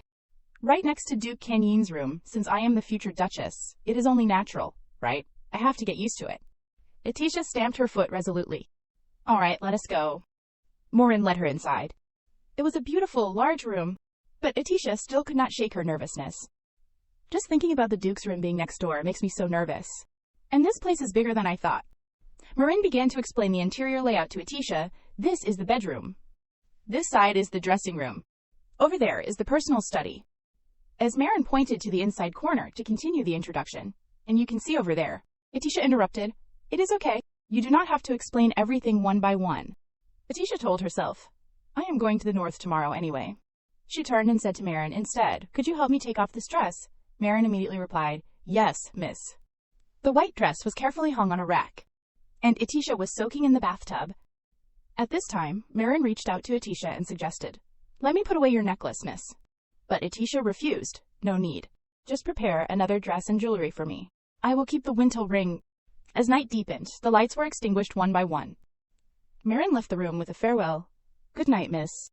Etisha, now in comfortable clothes, lay on the large bed in the room. She closed her eyes and felt so soft and warm. There seems to be a fragrance too. The guest room I slept in yesterday was also very comfortable. But in this room, I feel a sense of peace, like being held in someone's arms. The image that appeared in her mind made Etisha open her eyes in surprise. What am I thinking? Etisha turned over and buried her face in the pillow. Why am I like this? Why am I suddenly thinking about the Duke? Do I like him? I just met him. Because of Sister Larian, I have not had a single friend since I was little. I could not say anything decent to the young ladies of my age, even though I do not know what I like, or who I have feelings for. But even so, thinking about the Duke makes me confused. Etisha told herself, it is just because the Duke is kind to me. He is friendly and gentle. It is the first time I have met someone like that. Etisha lowered her head and said to herself, yes, that is the reason. And even if I do like him, what should I do? The Duke helped me. I am wearing the Duke's ring, and I am sleeping next to the Duke's room, but that does not mean I will actually become the Duchess. I am just a fake, pretending because of the Duke's lover, just a fake. Because of her overthinking, Etisha could not sleep. My mind is so complicated that I can't sleep at all. She started pacing around the room to relieve her boredom. Etisha walked over to a large curtain. She looked curiously. Why is there a curtain here? She gently pulled it back. Could there be a hidden painting here? But contrary to her guess, Etisha gasped in surprise. A door. She placed her hand on the doorknob and turned it. Why is there a door here? After the door opened, Etisha's face turned as red as a ripe tomato. Because facing her was the shirtless Duke. Etisha was so embarrassed, she felt like she was steaming. The Duke was also surprised to see her appear at this hour. Miss Etisha. Etisha hurriedly explained. I am sorry, I did not know the two rooms were connected. The Duke said calmly, a married couple's bedrooms are usually designed like this. Etisha shyly covered her face. Oh, I see. Marin had initially tried to explain, but Etisha had stopped her. I was clearly going to tell you, miss. Etisha quickly retreated to her room. Then I have been rude. Good night, Duke. Canyin stopped her. Wait a moment. Etisha stopped where she was. Yes, Duke Canyin got out of bed. I have something to discuss. He slowly walked towards her. With each step the Duke took closer, Etisha's heart beat faster. I do not know where to look. The Duke is really... He quickly reached her. Etisha nervously stepped back. Why is he coming so close? In her haste, she did not notice she stepped on the hem of her dress. Etisha clumsily tripped and fell. As a natural reflex, Duke Cayenne reached out his hand. He caught her and pulled her into his arms. Cayenne asked worriedly, are you all right? Etisha pushed him away, embarrassed. I am fine. However, her legs were still unsteady due to the slight pain. The pain made her groan softly. Duke Cayenne noticed it immediately. He leaned closer, Miss Etisha. Seeing his muscular chest getting closer, made Etisha's face turn as red as a ripe tomato. She tried to tiptoe away from this hot image. But Cayenne still did not back down. Etisha was puzzled and called him, Your Grace. The Duke gestured to the doorknob right behind her. There is a lock like this in your room as well. If you lock it from your side, I won't be able to get through, so please rest assured. It turned out he was instructing her on how to use the lock. Etisha nodded in embarrassment. Ah, thank you. Inwardly, she berated herself. What am I even thinking? Unexpectedly, Cayenne said. Then, I will excuse myself. She looked at him, not understanding. Excuse yourself for what? The Duke decisively picked her up with both hands. He said as he walked forward, just in case, we should still check the injury. The Duke gently placed Etisha on a chair. Then he knelt before her. Etisha could not believe it. His Grace is kneeling before me. She pinched herself. I must be dreaming. Maybe this is all just a dream. Suddenly, Cayenne spoke. Miss Etisha, please lift your skirt for me. She tilted her head, looking at him. My skirt. The Duke said to her. That way I can see your ankle. It would be rude of me to lift it directly. In Etisha's mind, the words, the Duke directly lifting it, echoed. With her rich imagination, she painted a shocking scene. Etisha quickly banished the thought, no, absolutely not. After regaining her composure, she lifted the hem of her skirt a little.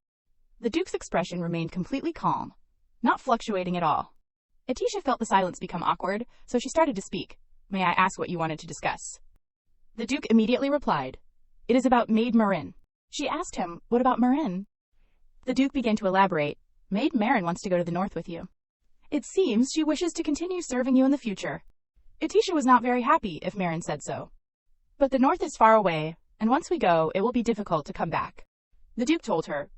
Since Marin is a child without relatives, she has nothing to regret even if she leaves the capital. Actually, she was not happy because she was thinking about the future, but Your Grace, I will die soon. If I die in a year, what will happen to Marin afterwards?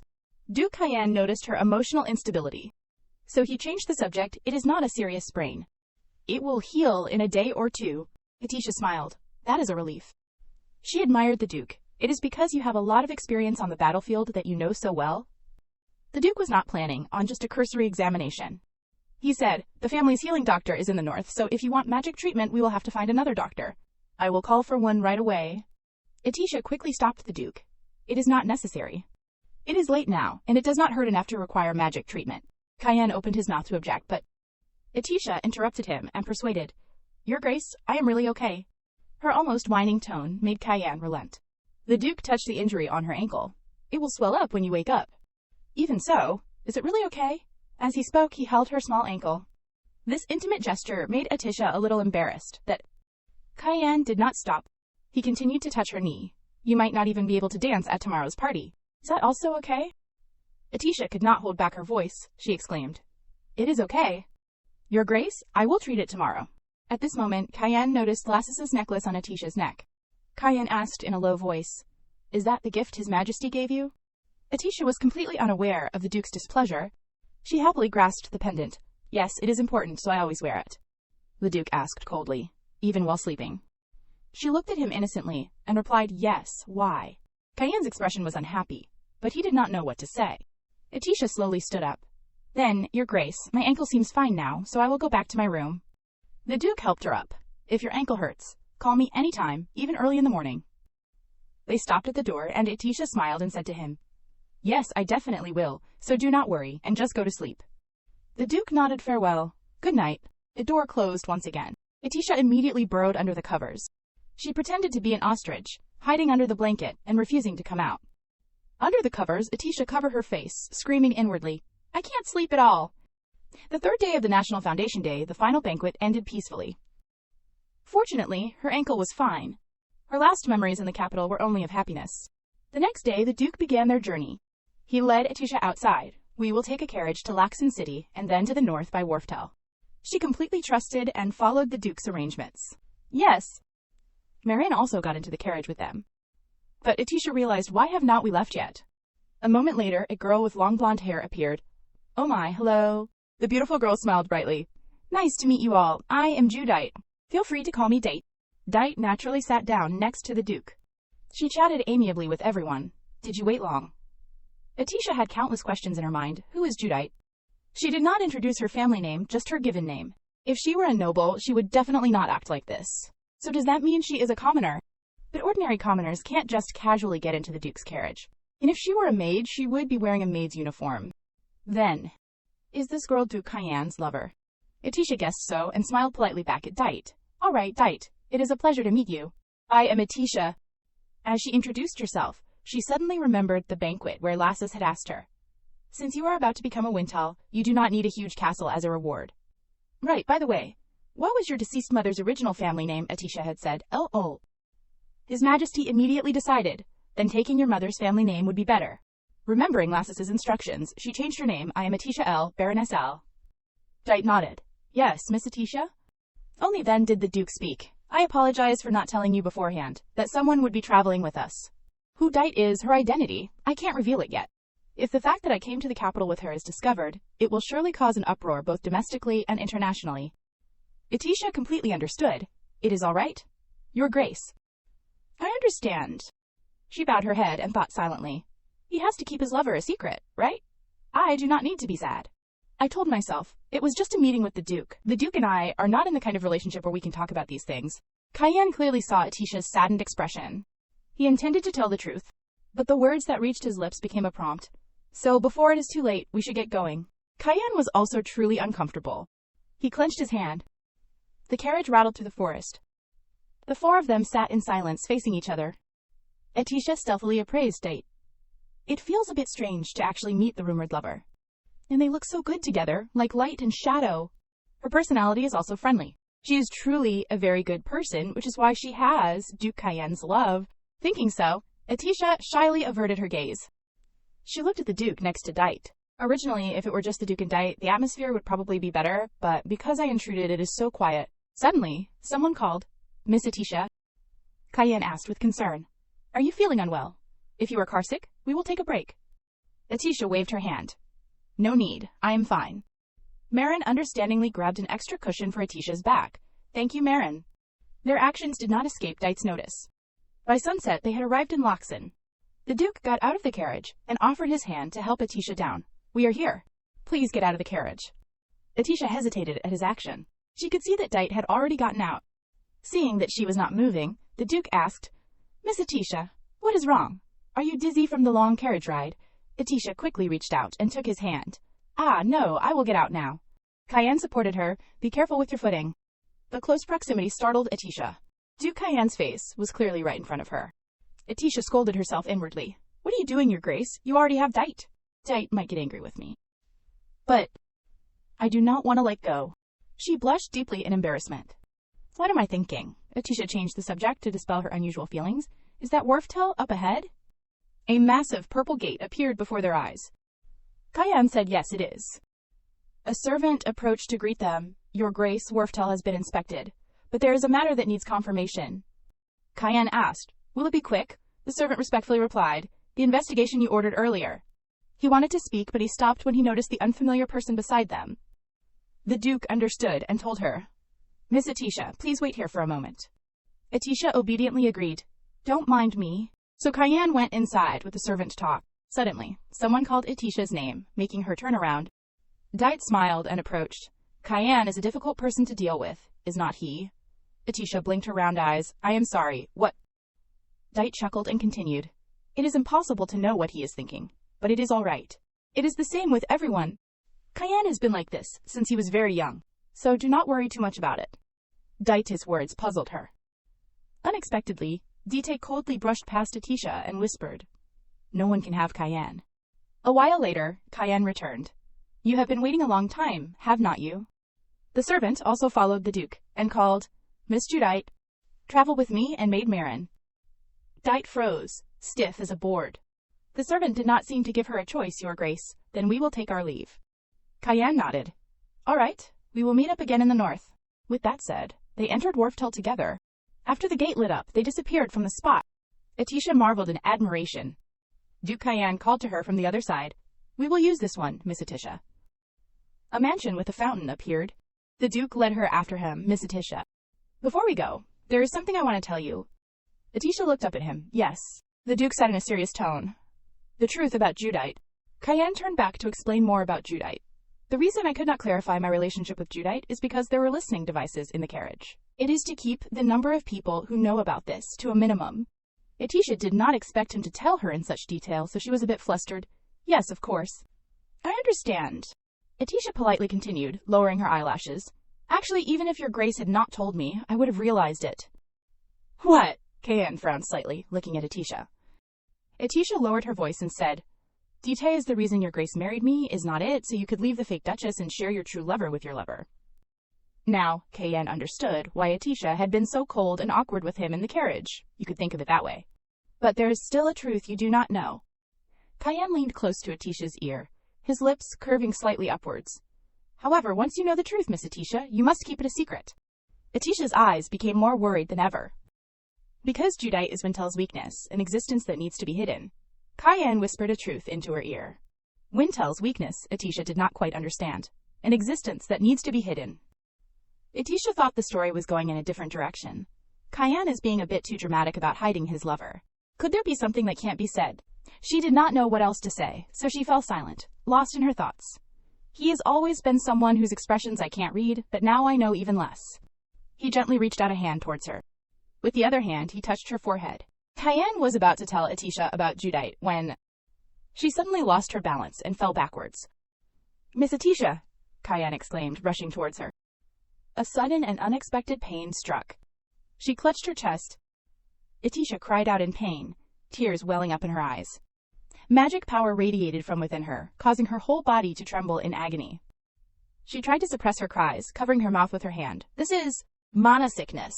Kyan worriedly reached out and caught her. Miss Atisha. He held her in his arms, stroking her gently as the pain continued to rack her body. Atisha could no longer hold back her cries of agony. Her face turned pale and sweaty, her hands clutching her aching chest. After the pain subsided somewhat, she gasped, apologizing profusely to the Duke. I am so sorry, Your Grace. Kyan looked at her with an unreadable expression. Atisha. Kyan held her close. You do not have to apologize. The Duke wrapped his arms around her back. He held her tightly. Atisha's tears slowly rolled down her cheeks. Kyan rested his chin on her head, softly comforting her. Don't worry, it will be all right. The afternoon sun shone brightly on the courtyard. The mana sickness had stopped, the tearing pain gone. Atisha returned to her cheerful demeanor, looking up at him with a bright smile. Your Grace, I am all right now. In front of the mansion, the Duke and the young lady were in a compromising position.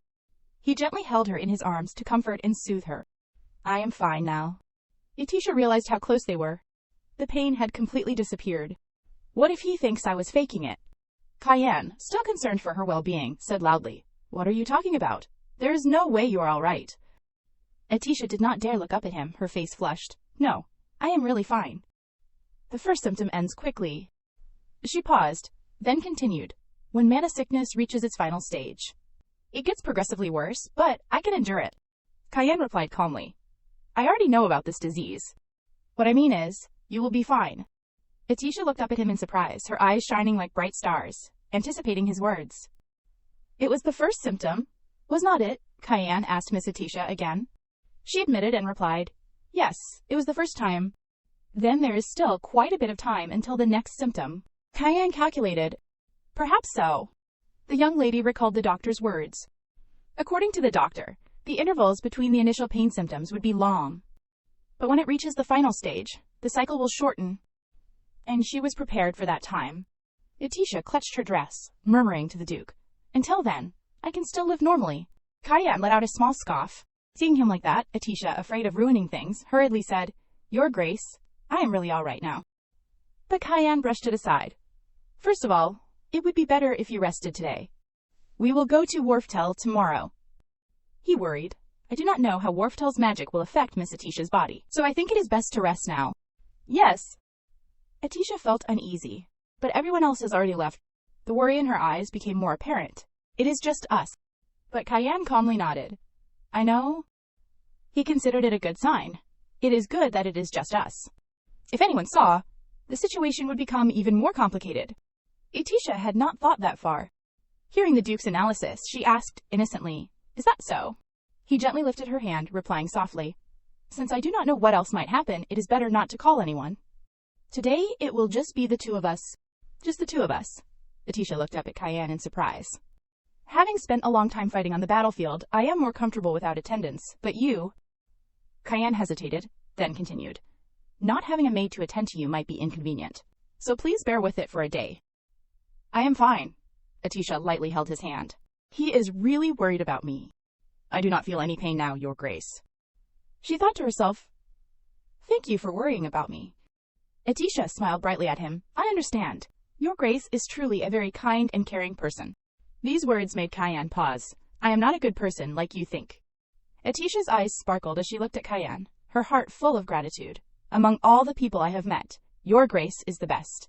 I will never meet anyone like you again. Outside, the town was getting noisy and lively, the calls of vendors echoing continuously. Come and have a look at our shop. Many cheap and good items. Ours is cheaper, come and see. So this is what it is like without attendance. Atisha murmured, unaware that Kyan could still hear her clearly. He apologized. I am so sorry for the inconvenience, Miss Atisha. Not at all. She smiled back. On the contrary, I quite like it. Kyan was surprised. Is that so? I also wanted to experience this once. Atisha confessed to the Duke. She looked around with even more excitement, going down unknown streets, entering unfamiliar shops, buying things I have seen for the first time. Suddenly, Kyan stopped. Atisha glanced back, confused. Your Grace. Would you like to try it once? Yes, at those words alone, Miss Atisha's eyes lit up like stars. Why are we here? Atisha looked at the decorated shop in front of her. Cain subtly acknowledged. I noticed you have been looking at this shop for a while now. If you are interested, let us go in. Atisha blushed. So you noticed. Do you like candy? Atisha did not know how to answer. That Sister Larian liked candy, and often visited shops like this. Of course my parents would not buy any for me. Cain was slightly taken aback. He did not expect her to recount this so calmly, without any anger or resentment. The Duke quickly walked towards the magnificent shop. The door opened. Cain appeared at the entrance. Atisha's cheeks flushed. She had not expected the Duke to do this for her. All right, let us go in. She slowly walked towards the shop. Approaching the open door that welcomed her, Atisha felt a little anxious.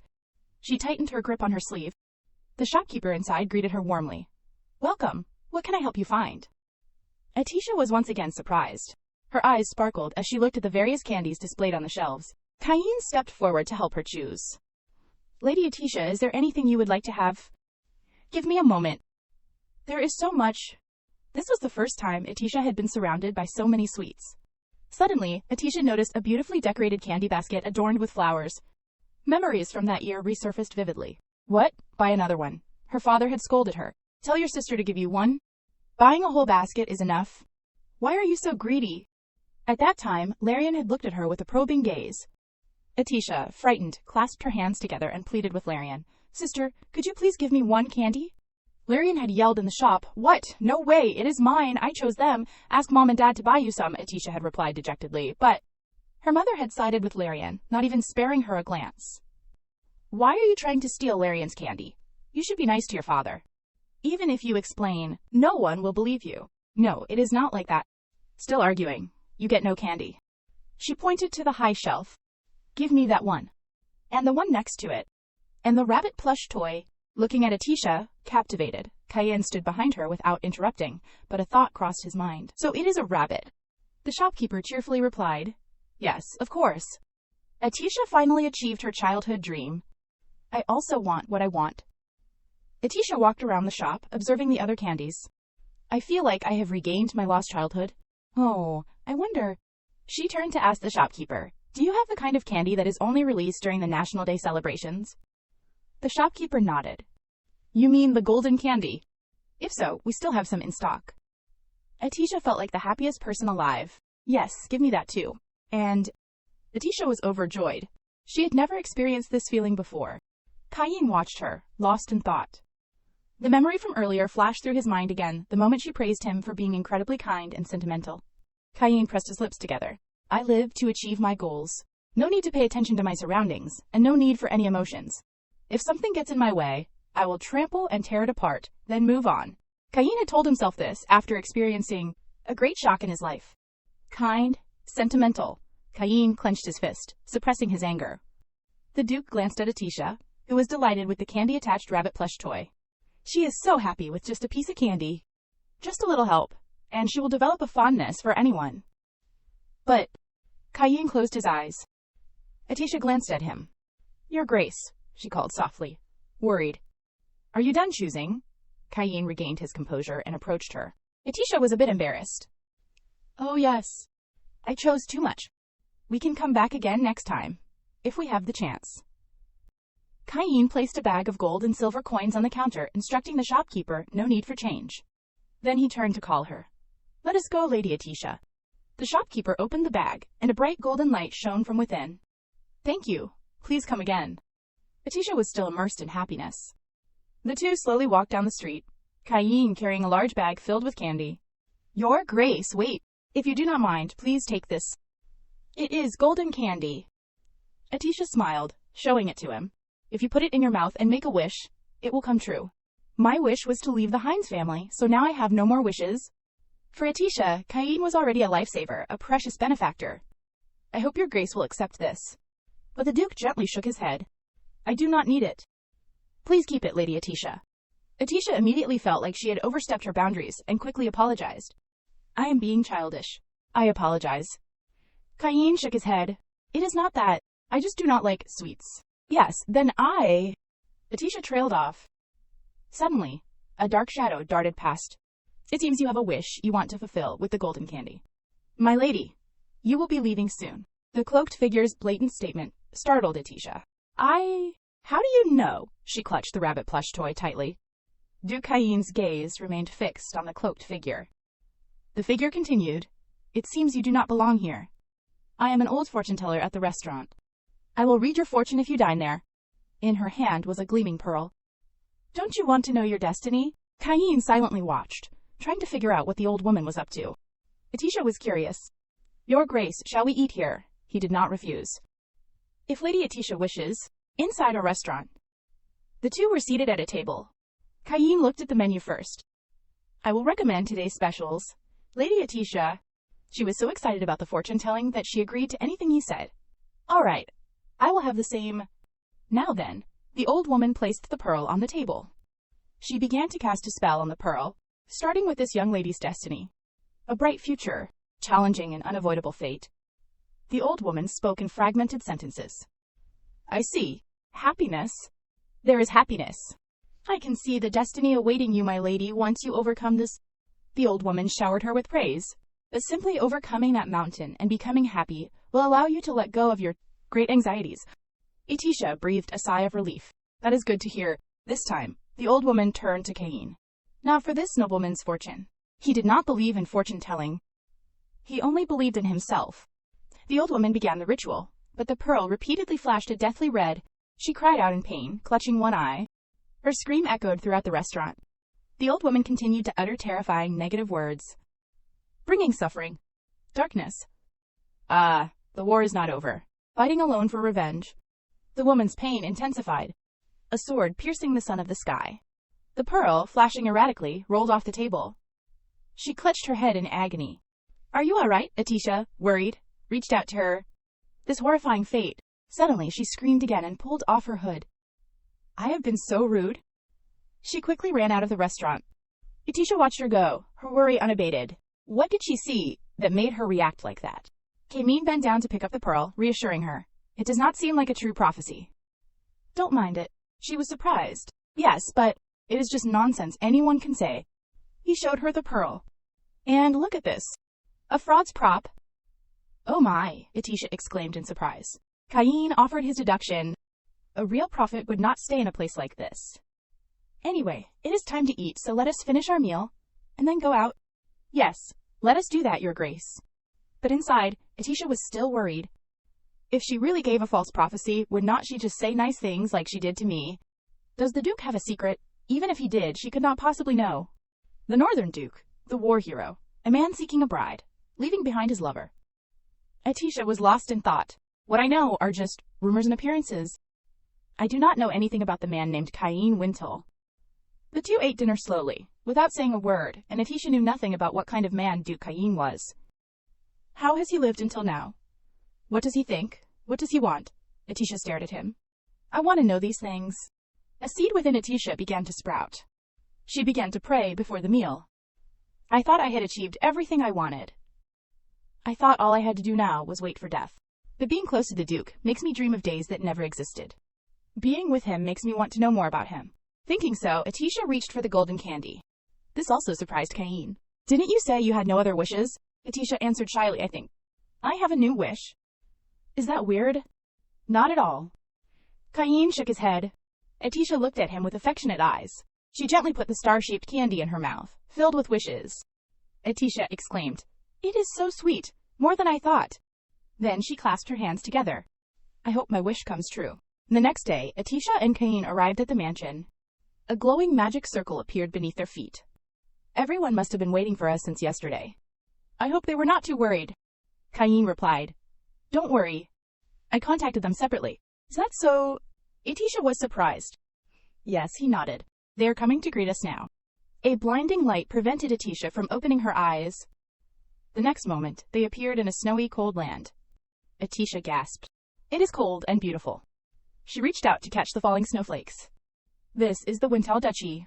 Now she truly felt like she had left the Heinz mansion. She ran around excitedly, taking it all in. No one will make me suffer here. No sister, no parents. Atisha was happier than ever. I do not have to go back to that house anymore. Cayen was slightly worried. Lady Atisha, it is cold. Come here. Cayen sighed, observing her. He remembered how brightly she had smiled when she bought the candy. Perhaps Atisha was immersed in the same happiness now. The Duke's aide approached respectfully. Your Grace, you have arrived. Cain quickly turned. Valdefram. Suddenly, Dite ran and hugged Cain. You are late. I have been waiting. She clung to him, whining. Come inside. I have prepared a banquet. Cain coldly pushed Dite away. Banquet? What are you talking about? Dite chuckled awkwardly, rubbing the shoulder he had just gripped. The Duchess planned it as soon as she heard the news of your marriage. His eyes hardened. My mother? Yes, and there will be guests attending later. Judite glanced over, and Cain, at the banquet. Just then, Atisha returned and saw him and Judite embracing. She froze for a moment. But Atisha quickly accepted it. Right, it is like that. The Duke has Dite. It is fine. She consoled herself. My position is just for show anyway. Just a fake Duchess. Atisha's mood plummeted. I was happy walking down the street with the Duke. Learning more about him in this place is interesting too. Even if it is fake, it is okay to have this kind of ambition. Right? Atisha was content, so I do not regret wishing for that. Lost in her thoughts, Cain approached her. Lady Atisha. She quickly regained her smile. Your Grace, my mother is hosting a banquet today. Atisha was stunned. A banquet? Yes, originally, there was supposed to be a day to prepare, but we arrived late so the schedule seems tight. Cain explained. Lady Atisha will also be attending. Is that right? Atisha pondered for a moment. She finally nodded. Yes, it is fine. I am dying anyway. The ones remaining on this land are Duke Cain and Dite, not me. She touched the jeweled ring on her finger. On the contrary, I should thank Dite. If the Duke had not taken me in as his fake Duchess, I would probably still be at the Hines mansion. He glanced at her. Atisha looked up and said resolutely to Cain, I will attend the banquet as the Duchess of Wintel. A carriage was waiting, and Cain's aide greeted them. You have arrived, Your Grace. To be on time, you should probably change into your banquet attire immediately. All right. Cain inquired about matters at the palace. Nothing happened while I was away, I presume, the aide replied respectfully. No, everyone followed your instructions, Your Grace. I see. He nodded. When the banquet ends, there is something I need to entrust to you, so please come see me. Valdefram bowed respectfully. Yes, Your Grace. With that, Cain looked inside the carriage. As he slowly stepped in, their eyes met awkwardly. The carriage sped through the snow-covered forest. Atisha enjoyed observing everything through the window. Even just looking out the window, this place does not seem boring at all. She gazed outside excitedly, then pointed out the window and asked Cain, Your Grace, what is the name of that mountain? Cain frowned. Mountain. Following the direction Atisha pointed, Cain smiled. You will see when we get closer. Yes. Atisha was somewhat taken aback. Finally, she saw it right before her eyes. It is not a mountain, but Wintel Castle. He stepped out first, and then politely called out, Lady Atisha. A hand gently touched his palm. It was not Atisha, but Judite. Thank you, Cain. The Duke frowned, brushing her hand away with a stern look. Judite. She felt annoyed and frustrated but could not do anything. Dite put on a cheerful facade, mainly for Atisha to see and back off. I will go get ready now. The Duchess just bought me a new dress. Judite began to boast. The Duchess has been taking such good care of me. Sometimes, she treats me like her own daughter. Well, Baroness Atisha, see you at the party. Atisha looked anxiously as Judite approached the royal palace. Lady Atisha, Cain called softly as she slowly descended the steps. Is Dite also invited to the banquet? This time, it was my mother's special invitation. Cain did not understand the Duchess's intentions either. I see. Lady Atisha sighed. A mother who cherishes her son's lover like her own daughter. Yet the Duke said Dite is Wintel's weakness. It is getting more and more complicated. She could not understand it at all, nor could she figure it out. Atisha took Duke Cain's hand and entered the palace. I will pick you up before the banquet, Cain instructed, and Atisha obeyed. She then followed her nanny and maid back to her room to get ready. It is strange to hold a banquet so suddenly. Even for a small tea party, Lariana would prepare for a week. A wicked thought crossed Atisha's mind. Could it be? Putting herself in the Duchess's shoes, whose son had announced his marriage without any discussion, she became even more afraid. She must be angry. So she organized this sudden banquet, to express her displeasure. Atisha looked at herself in the mirror, a lady with no reputation in high society. To marry off her accomplished son to a lady of unknown origin. Atisha was lost in her negative thoughts. Perhaps the Duchess will observe what kind of person I am through this banquet. She felt even more anxious. Although I have never attended a proper banquet before, Tisha, let me tell you about high society. She remembered her sister's words. It was better not to remember. She sighed. I can do this. Atisha Hines. Is not she the lady who will become the Duchess of Wintel? Inside the banquet hall, people were whispering. I have never heard of that name before. It is not Hines anymore, but Baroness L. I heard His Majesty bestowed the title upon her. The ladies started gossiping. What, a title? But how did Baroness L end up marrying the Duke? It was a big question mark for everyone. Well, it is a mystery, they whispered amongst themselves. The Duke does not usually come to the capital. 3 years ago, he was still on the battlefield. There is no way he could have met Baroness L. This was a puzzle that all the ladies wanted to solve. How did this happen? Does anyone know? Countess Monmouth approached. What do you think, Lady Cyrillise? You must know more than us. Duchess Cyrillise, before she became famous, was quite well known in the capital's high society. After her marriage, she led the social circles in the north. In short, she was the queen of northern high society.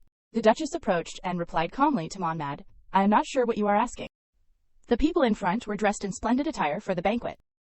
Countess Monmouth was not satisfied. It seems everyone is mistaken, the Duchess announced. Today's banquet is to celebrate the Duke's marriage announcement, so I just wanted to share this joy with everyone. Duchess Cyrillise frowned. In a place worthy of celebration, there is no need to say unnecessary things. Countess Monmouth took the hint and fell silent. Duke Cayen Wintel and Baroness Atisha L. have arrived. The two entered the hall hand in hand. Mother, Cayen, bowed respectfully. Have you been, well, it is a pleasure to meet you, Duchess Cyrillise. I am Baroness Atisha L. The Duchess looked at her without saying a word. Atisha understood the Duchess's feelings. She must be very upset. She glanced at him. Cayen had maintained a faint smile on his lips since he arrived. Your Grace, it will be all right, won't it? All right, Baroness Atisha L. Duchess Cyrillise stepped closer to her. You are the one who will marry my son, Cayen, correct? Atisha replied awkwardly, Yes, Duchess. The Duke accepted my proposal. Duchess Cyrillise looked at her sternly. Proposal? You proposed directly. Yes, Atisha readily admitted, I was the one who proposed, and His Grace accepted. Unbelievable, the lady muttered. Atisha realized she had spoken too freely. She glanced at Cayen, seeking rescue. Unexpectedly, he was still smiling serenely. In such a critical moment, Atisha could not understand why he was smiling. Could it be that he believed her? Think, Atisha, what should I do? She worried, clutching her skirt tightly. I just need to become famous, Tisha. She recalled the arrogant figure of her sister Larian. Everyone paid attention to the actions and listened to the words of famous people. Lady Cyrillise. Atisha extended her hand. Would you grant me the first dance of the banquet? Everyone around was surprised by this scene. Traditionally, the first dance was with family, the second with a lover. By offering the first dance, one could announce a relationship to the family. Even if refused, the Duke's side would benefit. Atisha thought she had calculated everything perfectly. The Duke would dance with her, and she would become famous because of it. So much so that everyone's attention would shift away from his precious mistress. Baroness Atisha L. How embarrassing. Indeed, her gaze became more determined. The fact that I am having the first dance with you. The banquet hall doors suddenly opened. Judite entered, wearing a pretty white dress. No way, that young lady. People looked on in panic. Isn't she Duke Cayen's mistress? Why is the mistress here? Who invited her? Madam, Judite greeted. Thank you for inviting me. All right, Lady Cyrillise nodded. Judite, it is good to see you. This was something Atisha could not have meticulously planned for. Whispers of malicious gossip filled the banquet hall. The one who invited the mistress was none other than Lady Cyrillise. Moreover, she did not accept Baroness Atisha L's invitation to dance, but acknowledged the mistress's greeting. This was a banquet to celebrate the announcement of their marriage. In this situation, Atisha was stunned, unsure of what to do. The Duke had helped her leave the Hines family, and she became his fake wife to shield his mistress. It was a transaction. But Judite was just acknowledged by Madam in front of everyone, and will now stand beside the Duke, Atisha mumbled. Now it is perfect. Does he still need a fake wife? She worried, her hands clasped together. To everyone, she felt like a solitary island in the sea, an island so remote that it was impossible to reach. Atisha's brief moment of joy was cut short. It seemed her mission here was over. She began to regret it. I should not have made that wish. The wish made with the sweet candy in her mouth now brought a bitter and painful feeling. At that moment, Cayen spoke up. Mother, wouldn't Miss Atisha be surprised if you called Judite over without any explanation? Cayen stepped forward, becoming a firm support for her. You also need to explain to the guests, Mother. I do not have time. Please clear up this misunderstanding, Mother, the Duke urged. Misunderstanding? Like a flash of light across the dark path she was walking. Cain gently placed his hand on her shoulder as a comfort. It is nothing. My mother is just shy. Shy? Atisha was taken aback. The murmurs of gossip had not ceased. Lady Cerealis finally spoke. I have not explained clearly yet. This is the child I have raised for a long time. Although she is a commoner, she is like a daughter to me. What? A jumble of confusing information flooded Atisha's mind. Lady Cerealis shared emotionally. The moment I heard Cain announce his marriage, I immediately thought of inviting Judite to congratulate him. Cain is my son, and Judite is my adopted daughter. She stepped forward and introduced them. Family should be together. People admired and crowded around them. And, Baroness L., I apologize if I caused any misunderstanding. The lady's face flushed red. I did not. Duke Cain sighed. Lady Cerealis's face grew even redder. I was so happy to hear about Cain's marriage. Yes, Atisha responded, completely caught off guard. I was so excited that I rushed the banquet preparations, she explained, flustered. And Cain arrived in the territory a day later than expected, so I was even more hurried. Atisha was speechless. Lady Cerealis. I am sorry for being so forward. My face is all red after just a few words with you. Finally, Lady Cerealis responded to Atisha's invitation, extending her hand. So, Madame was not angry with her. A faint light flickered on her dark, solitary island. Lady Cerealis looked at her affectionately. Thank you sincerely for marrying my son. The Madame clasped Atisha's hand with both of hers. Thank you, from the bottom of my heart. And I am also very happy to have the first dance with you. The other ladies started speculating again. You never know what is going to happen. The Duke's mistress is actually Lady Cerealis's adopted daughter. The person beside her nodded in agreement. It is impossible to guess what Madame is thinking. Atisha and Lady Cerealis's first dance was magnificent. The lady then requested, Baroness Atisha, I will fully support the wedding ceremony for my son Cain, so please do not hesitate to ask for any help you need. Atisha smiled brightly. Thank you, Madam. I will definitely do that. Also, Lady Cerealis said hesitantly. That form of address is a bit... Yes, Atisha waited for her to continue. Well, if you would like, you can also call me Mother. After saying this, the Madam could not meet Atisha's eyes due to embarrassment. Lady Cerealis's face was flushed as she shyly struggled to finish her sentence. Well, if you would like, you could also call me Mother. Atisha replied softly, her heart ringing with each beat. Seeing her stunned silence, the lady clarified, Don't misunderstand, I am not forcing you. She sighed.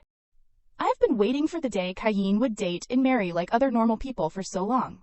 So she pondered and continued, I have searched for suitable brides for him in every way, but... Then, the lady recalled the past. A stack of photos was placed on the table. These are all suitable young ladies, Cain. This young lady, she said busily, looking at the photos and talking to him. But she was met with Cain's bone-chilling coldness. He replied, I do not like her. At that time, the lady exasperatedly reminded him, Have you even looked at them properly? But he coldly refused his mother, turning away. I have something to do, so I will be going now. Then came her desperate calls, Cain. That is how it was, Lady Cerealis said, bowing her head slightly and sharing honestly. I just want Cain to have someone he feels comfortable with, and then I will be at ease. The two held hands, their eyes meeting. Lady Cerealis gave a gentle smile. It would be wonderful if Baroness Atisha became that person for Cain. She hoped for a bright future for both of them, a lifelong presence they could rely on each other. At the mention of lifelong, Atisha gritted her teeth. Her gaze shifted away from the lady as she replied softly, I hope so too. Cain approached Atisha. He looked at her and smiled gently. I told you, my mother is just shy. Atisha looked up and called him, Your Grace. Cain explained once more, hoping she would not have any further misunderstandings. Actually, you can rest assured that she is the one who welcomes our marriage more than I do. Then, unexpectedly, he bowed and extended a hand. Atisha looked up at him shyly. The second dance was the lovers' dance. Their graceful movements captivated everyone around them. Filled with joy, Atisha said to him, I was so surprised. I thought she would be strict, but she was so kind to me. Cain nodded in agreement. That is right. Only with family, though, Cain replied. She is also a good mother to me. Atisha paused, as if realizing something. She softly uttered, Because she was going to be his daughter-in-law, Lady Cerealis treated her well. If she finds out this marriage is completely fake. The image of a cruel woman appeared in her mind, like the time she returned to her unhappy home in the Hines family. Atisha turned pale with fear. This absolutely cannot be discovered. After the performance ended, Cain took her hand to mingle with the other nobles. Your Grace? There were always those who stirred up trouble in a crowd, like this particular lady. She approached and made a provocative remark. That young lady is the commoner Lady Cyrilise took in and raised. Whispers and unpleasant gossip immediately followed. Oh my, Lady Monmad. Took her in and raised her. Like a pet, another person chimed in. But look at that bright blonde hair. If a commoner like that existed, I would want to raise one too. The back and forth remarks critiqued Judite's appearance. Letting a commoner into the house has obvious consequences. Judite stood frozen, her heart filled with unbearable resentment. Unaware of her status, she was also affecting Duke Cain. There were rumors that she was actually his mistress. Judite felt like she was standing under a spotlight, being judged and pointed at by everyone. Who knows, maybe she seduced the Duke and actually became his mistress. The lady from earlier approached Judite, who was standing alone, and sneered. You are Judite, are not you? Tears welled up in Judite's eyes as she called out in distress, Cain. Judite recalled a time long ago when she became Lady Cyrilise's adopted daughter at the age of 12. And from then on she grew up with Cain at Wintel Castle. Cain was trained to be a nobleman. While Cain stepped into high society, she could not, because she was a commoner. Judite could only watch him from behind the halo of his glory. Cain and she were the closest of sworn siblings. When the Duke paraded outside as a hero, Judite always followed his every move with the happiest and most infatuated gaze. Cain's heart was like a barren and cold land, where no one could stand beside him as an equal. She sang and laughed cheerfully in her room. No matter who the girl was, he did not seem interested in romance. So Judite always indulged in herself, made fantasy of happiness. The only girl who can always be by his side is me. I knew it, Judite thought to herself now. She adorned herself and stood before the mirror contemplating. Lady Cyrilise invited me to the banquet. Finally, I have been recognized as Cain's sworn sibling. But unlike Judite's imagination, neither the first nor the second dance of the banquet belonged to her. She began to realize she was not the main character of this banquet. Hey, Judite, a noble girl sneered at her. Judite let out a long sigh. Paying no attention to the noble girl's taunts, she thought. Now, a commoner dares to ignore my words. Sadness welled up within her. I have been by Cain's side for so long. Are you not listening to me? The noble girl, unable to hold back any longer, yelled. You are insolent. In an instant, she swung her fan at Judite. A slap landed squarely on Judite's stunned face. How dare a commoner ignore my words? The girl scolded. You believe in Lady Cyrilise's support and think you are a duke's daughter. Judite stood frozen, holding her reddened cheek. She could not understand why she had been slapped. Cain, madam. Judite desperately sought help. You insolent girl. Lady Monmad wanted to strike her again. Get down on your knees and beg for my forgiveness. A duke appeared, shielding Judite. Now, calm down. Baroness Monmad, isn't today a joyous occasion? At Wintel Castle, this is a banquet to celebrate Duke Cain's marriage announcement.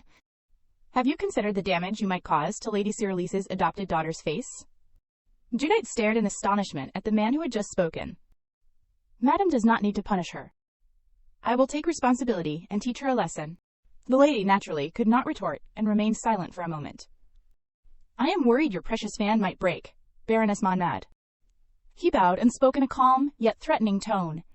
Then, in the castle's hallway, he pulled Judite's hand and rushed forward. Judite felt more and more confused as they ran. Finally, he stopped abruptly. He looked at her with haughty eyes and raised eyebrows. Go back. Judite was panicked, bewildered, and slightly shy to be so close to a man. She took the opportunity to observe him. Up close, she noticed his striking red eyes and shimmering platinum hair. He was truly beautiful. If Cain had the perfect appearance of a celestial being, Marquise Hexion resembled a seductive demon. However, Judite did not understand his words. Go back, what do you mean? He replied casually. Somewhere. There must be somewhere you can return to, right? Hearing this, Judite became agitated and rushed towards the Marquis. But I received an invitation from Lady Cyrilise. This is the first banquet I have ever attended. It is my first time. Suddenly, Marquise Hexion interrupted her outburst. He lifted her face and examined it. With that expression at the Duke's wedding celebration banquet. Hexion frowned. It is pathetic that no matter who calls you, you can't do anything. I know that. Judite angrily pushed his hand away. Hexion uttered hurtful words. I do not know if Lady Cyrilise invited you out of pity, but this is not a place for people like you. Judite felt wronged, tears welling up again. Because I am a commoner. Marquise Hexion burst into laughter. She frowned, annoyed by his behavior. What is so funny? Marquis Hexion's eyes narrowed, his gaze becoming even more chilling. You are not prepared for anything yet. What? Judite became increasingly puzzled by his words. If you are Lady Cyrilis's adopted daughter, you should act like a duke's daughter. And if you are Cayenne's mistress, you should act like a mistress. Hexion's instructive words made Judite ponder. You are not ready to jump into the battles between nobles? Marquis Hexion frowned slightly and chuckled. You just saw an elegant banquet, did not you? That is a battlefield. A war. The Marquis revealed its true face, dark and disgusting, so go back. After that, Marquis Hexion left Judite alone.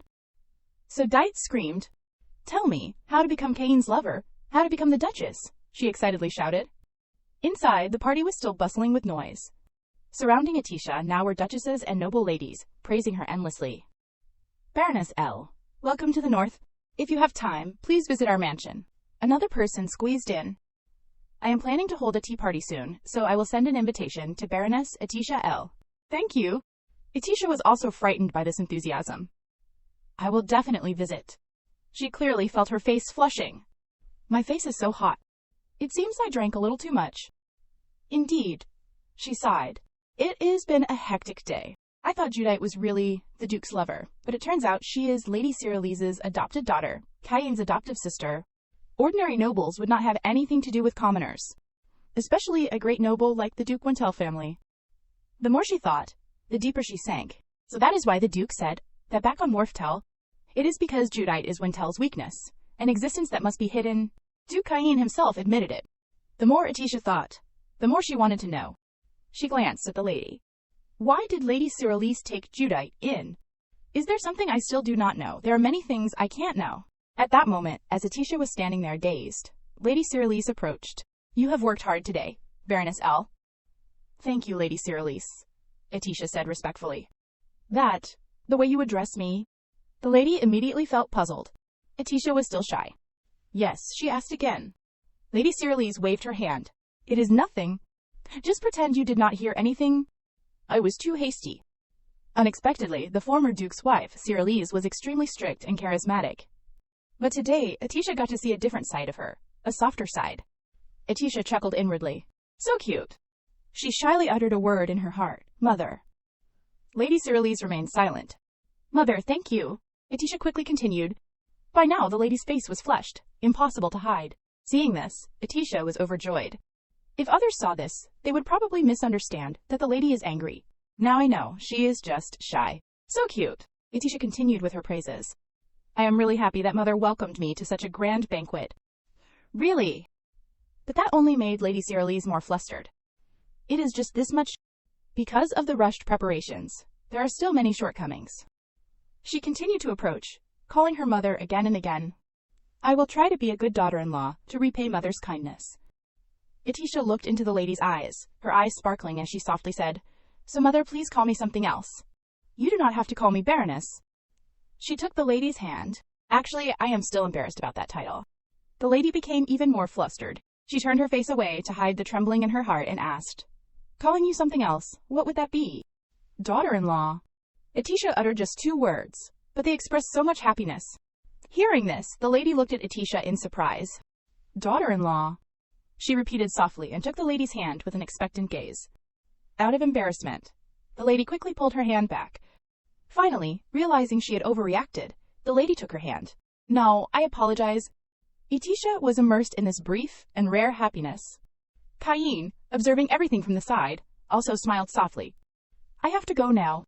The lady quickly excused herself, not wanting anyone to think she was leaving just because she was embarrassed. I still have a lot to do, preparing for the wedding dress, the bridal jewelry.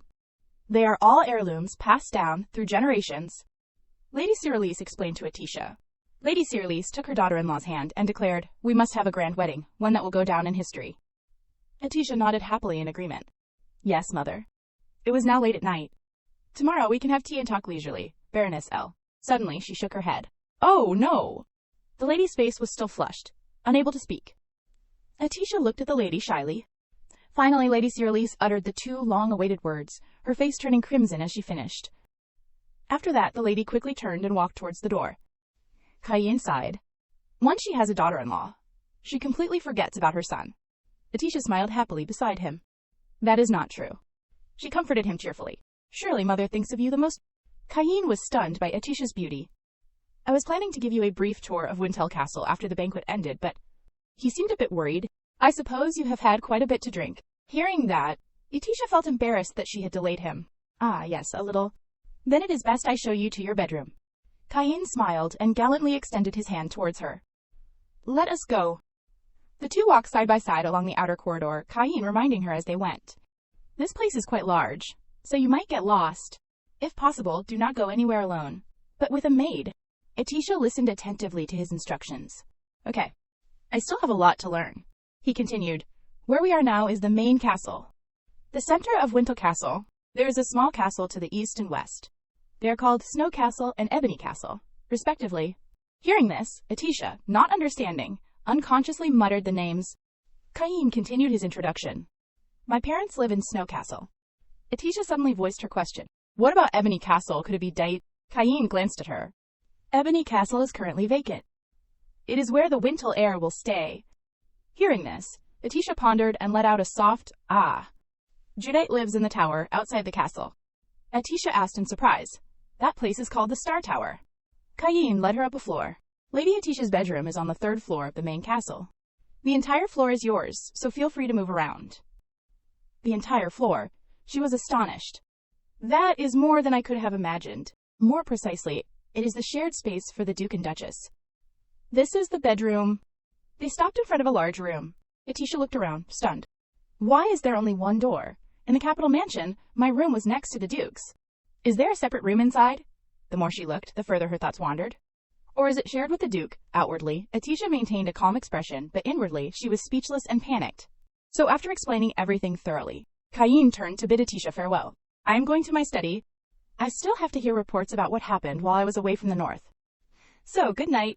With that, Cain turned and left, leaving her stunned. Finally, only Atisha remained in the large room. Star Tower, Judite's residence. She led Marquise Hexion into the tower. Here, come in. Can I enter this place? Hexion looked around, frowning at her. It is just me, anyway. She turned away, avoiding his gaze. It seems that Lady Cyrillise has raised you like a flower in a greenhouse. Hexion smirked.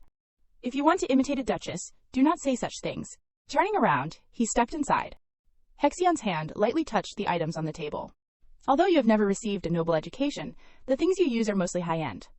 Seeing her belongings being touched by a marquis without permission, Judite angrily shouted, Those are things the madam gave me. Don't touch them without permission. Hearing her say that, Hexion glanced back.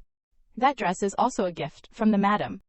Hearing that, Dite put on the charming demeanor she had learned from some noble lady for him to admire. That is, right, a very beautiful dress. Indeed, you know nothing. Hexion frowned, looking down on her. Dite angrily retorted. What do you mean by that? Hexion gave a sinister smile and asked Dite, Have you ever heard the story about the Emperor's canary? Dite frowned, remaining silent, her irritation evident. The Emperor's canary, Marquis Hexion, began to narrate. One day, the first emperor went to the mountains and found a bird with yellow feathers. The emperor immediately took a liking to the bird and began capturing and raising that species. He named it, fed it, and took great care of it. Dite could not understand what he meant. What are you talking about? You're just talking about the canary. Hexion frowned, dismissing her words. Just listen. Because it was the emperor's beloved bird, it was naturally treated with great care. The servants were so attentive and cherished it, fearing something might happen to it. The bird's feathers became much more beautiful under such care. But something interesting happened. Suddenly, the emperor wanted to see it soar in the sky, so he released it from its cage. But no, it could not spread its wings. It just chirped. Hexion approached, playing with her hair as he assessed her. Because it was caged and raised too preciously, its claws wore down, and its pupils lost their fierceness. The hawk became a canary that only knew how to chirp. Hearing the ending, Judite's displeasure was clearly evident. Then, she angrily shouted, Are you saying I am in the same situation as that canary now? That is right, you are lucky. Hexion chuckled. Lucky that Lady Cyrillise noticed you. Thanks to that, you have become a bird trapped in that luxurious cage. That is not true, Judite yelled. The madam truly treats me like her daughter. Really? Marquis Hexion crossed his arms, looking at her. You were just treated like the madam's pet at that banquet. Those were just some wicked ladies, Dite tried to explain. But the Marquis exposed the naked truth. Their attitude ultimately stemmed from unconsciously grasping the truth. He clarified further. I mean, your position is truly pitiful and ridiculous. Dite, speechless, lowered her head, her expression unconvinced. In her memories, she and Lady Cyrillise were affectionate with each other. But in reality, Judite was just dazed, locked in a cage to be raised, just like the canary in the story. Seeing her like this, Hexion smiled faintly. He added fuel to the fire. Whether Lady Cyrillise brought you in out of pure curiosity, compassion, or genuine goodwill, it does not matter. What matters is that you are currently being treated like her pet. Dite did not want that, did not want to be like a pet for people to play with. So if you want to escape this muddy reality, listen to me. Hexion lifted her face and looked at her. The window to the night sky was revealed before her eyes. Duke Cain was preparing to remove his outer garments. He casually tossed them onto the nearby sofa. Then he turned to glance at her. Atisha was sleeping soundly on the bed. He slowly took off his shirt, revealing his toned muscles. She, looking at Atisha, sleeping peacefully, had gained the power to overwhelm those who had oppressed her.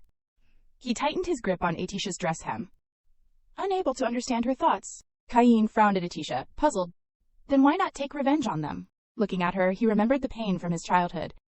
My misfortune stemmed from a deep darkness, a happy childhood that vanished without a trace. As a child, Cain's entire being had to endure this sudden misfortune. I wanted to escape from it, from that terrible reality. The chains of pain bound him, gradually becoming an indelible pain. I do not want to be tied to it anymore. Back then, as a young boy, Cain was terrified of the unbearable pain, but he overcame it. I have to live. To do that, I have to cut off the past. With those who caused me to end up like this, I have to take revenge on them. Sever their heads, burn their bodies, trample on their ashes. It must be a cruel revenge. So, under the light of the night sky, Cain gazed at Atisha, a woman who also wanted to sever her past like him. But strangely, this woman was not planning revenge like him. He gritted his teeth in annoyance, questioning her. Why? No anger, no resentment, no desire to kill them. Cain's hand gripped her, dress hem tightly, as he questioned her. Thus, Atisha woke up in a daze. Your Grace? He finally released her dress. Gently placing his hand on her forehead, he soothed her. It is nothing. Go back to sleep. Nothing had changed, Cain mused. He propped himself up, glancing at Atisha in his arms. 1 month later, we just need to confirm it at the wedding. Because Cain seemed to be planning something involving her, everything would proceed according to plan. Sunlight streamed through the balcony door. A torn dress. Atisha said apologetically to Lady Cyrillise. Yes, it seems I damaged it while sleeping. The lady nodded. You do not need to worry about it. You can buy any dress you want. The more she thought about it, the more puzzled she became. When did the dress tear? I was just dreaming about the Duke as usual. Right, daughter-in-law, please take a look at this. The lady held out an envelope. What is this? Atisha took the envelope and rustled it open. It is a tea party invitation from Marquis Hexion. Specifically, it is for me, you, and Dite. During yesterday's banquet, Marquis Hexion handled the matter of Lady Monmad and Dite. Even so, Marquis Hexion is someone with quite a few rumors and scandals surrounding him. Lady Cyrillise explained thoroughly. So I am quite worried that Dite might get caught up in something.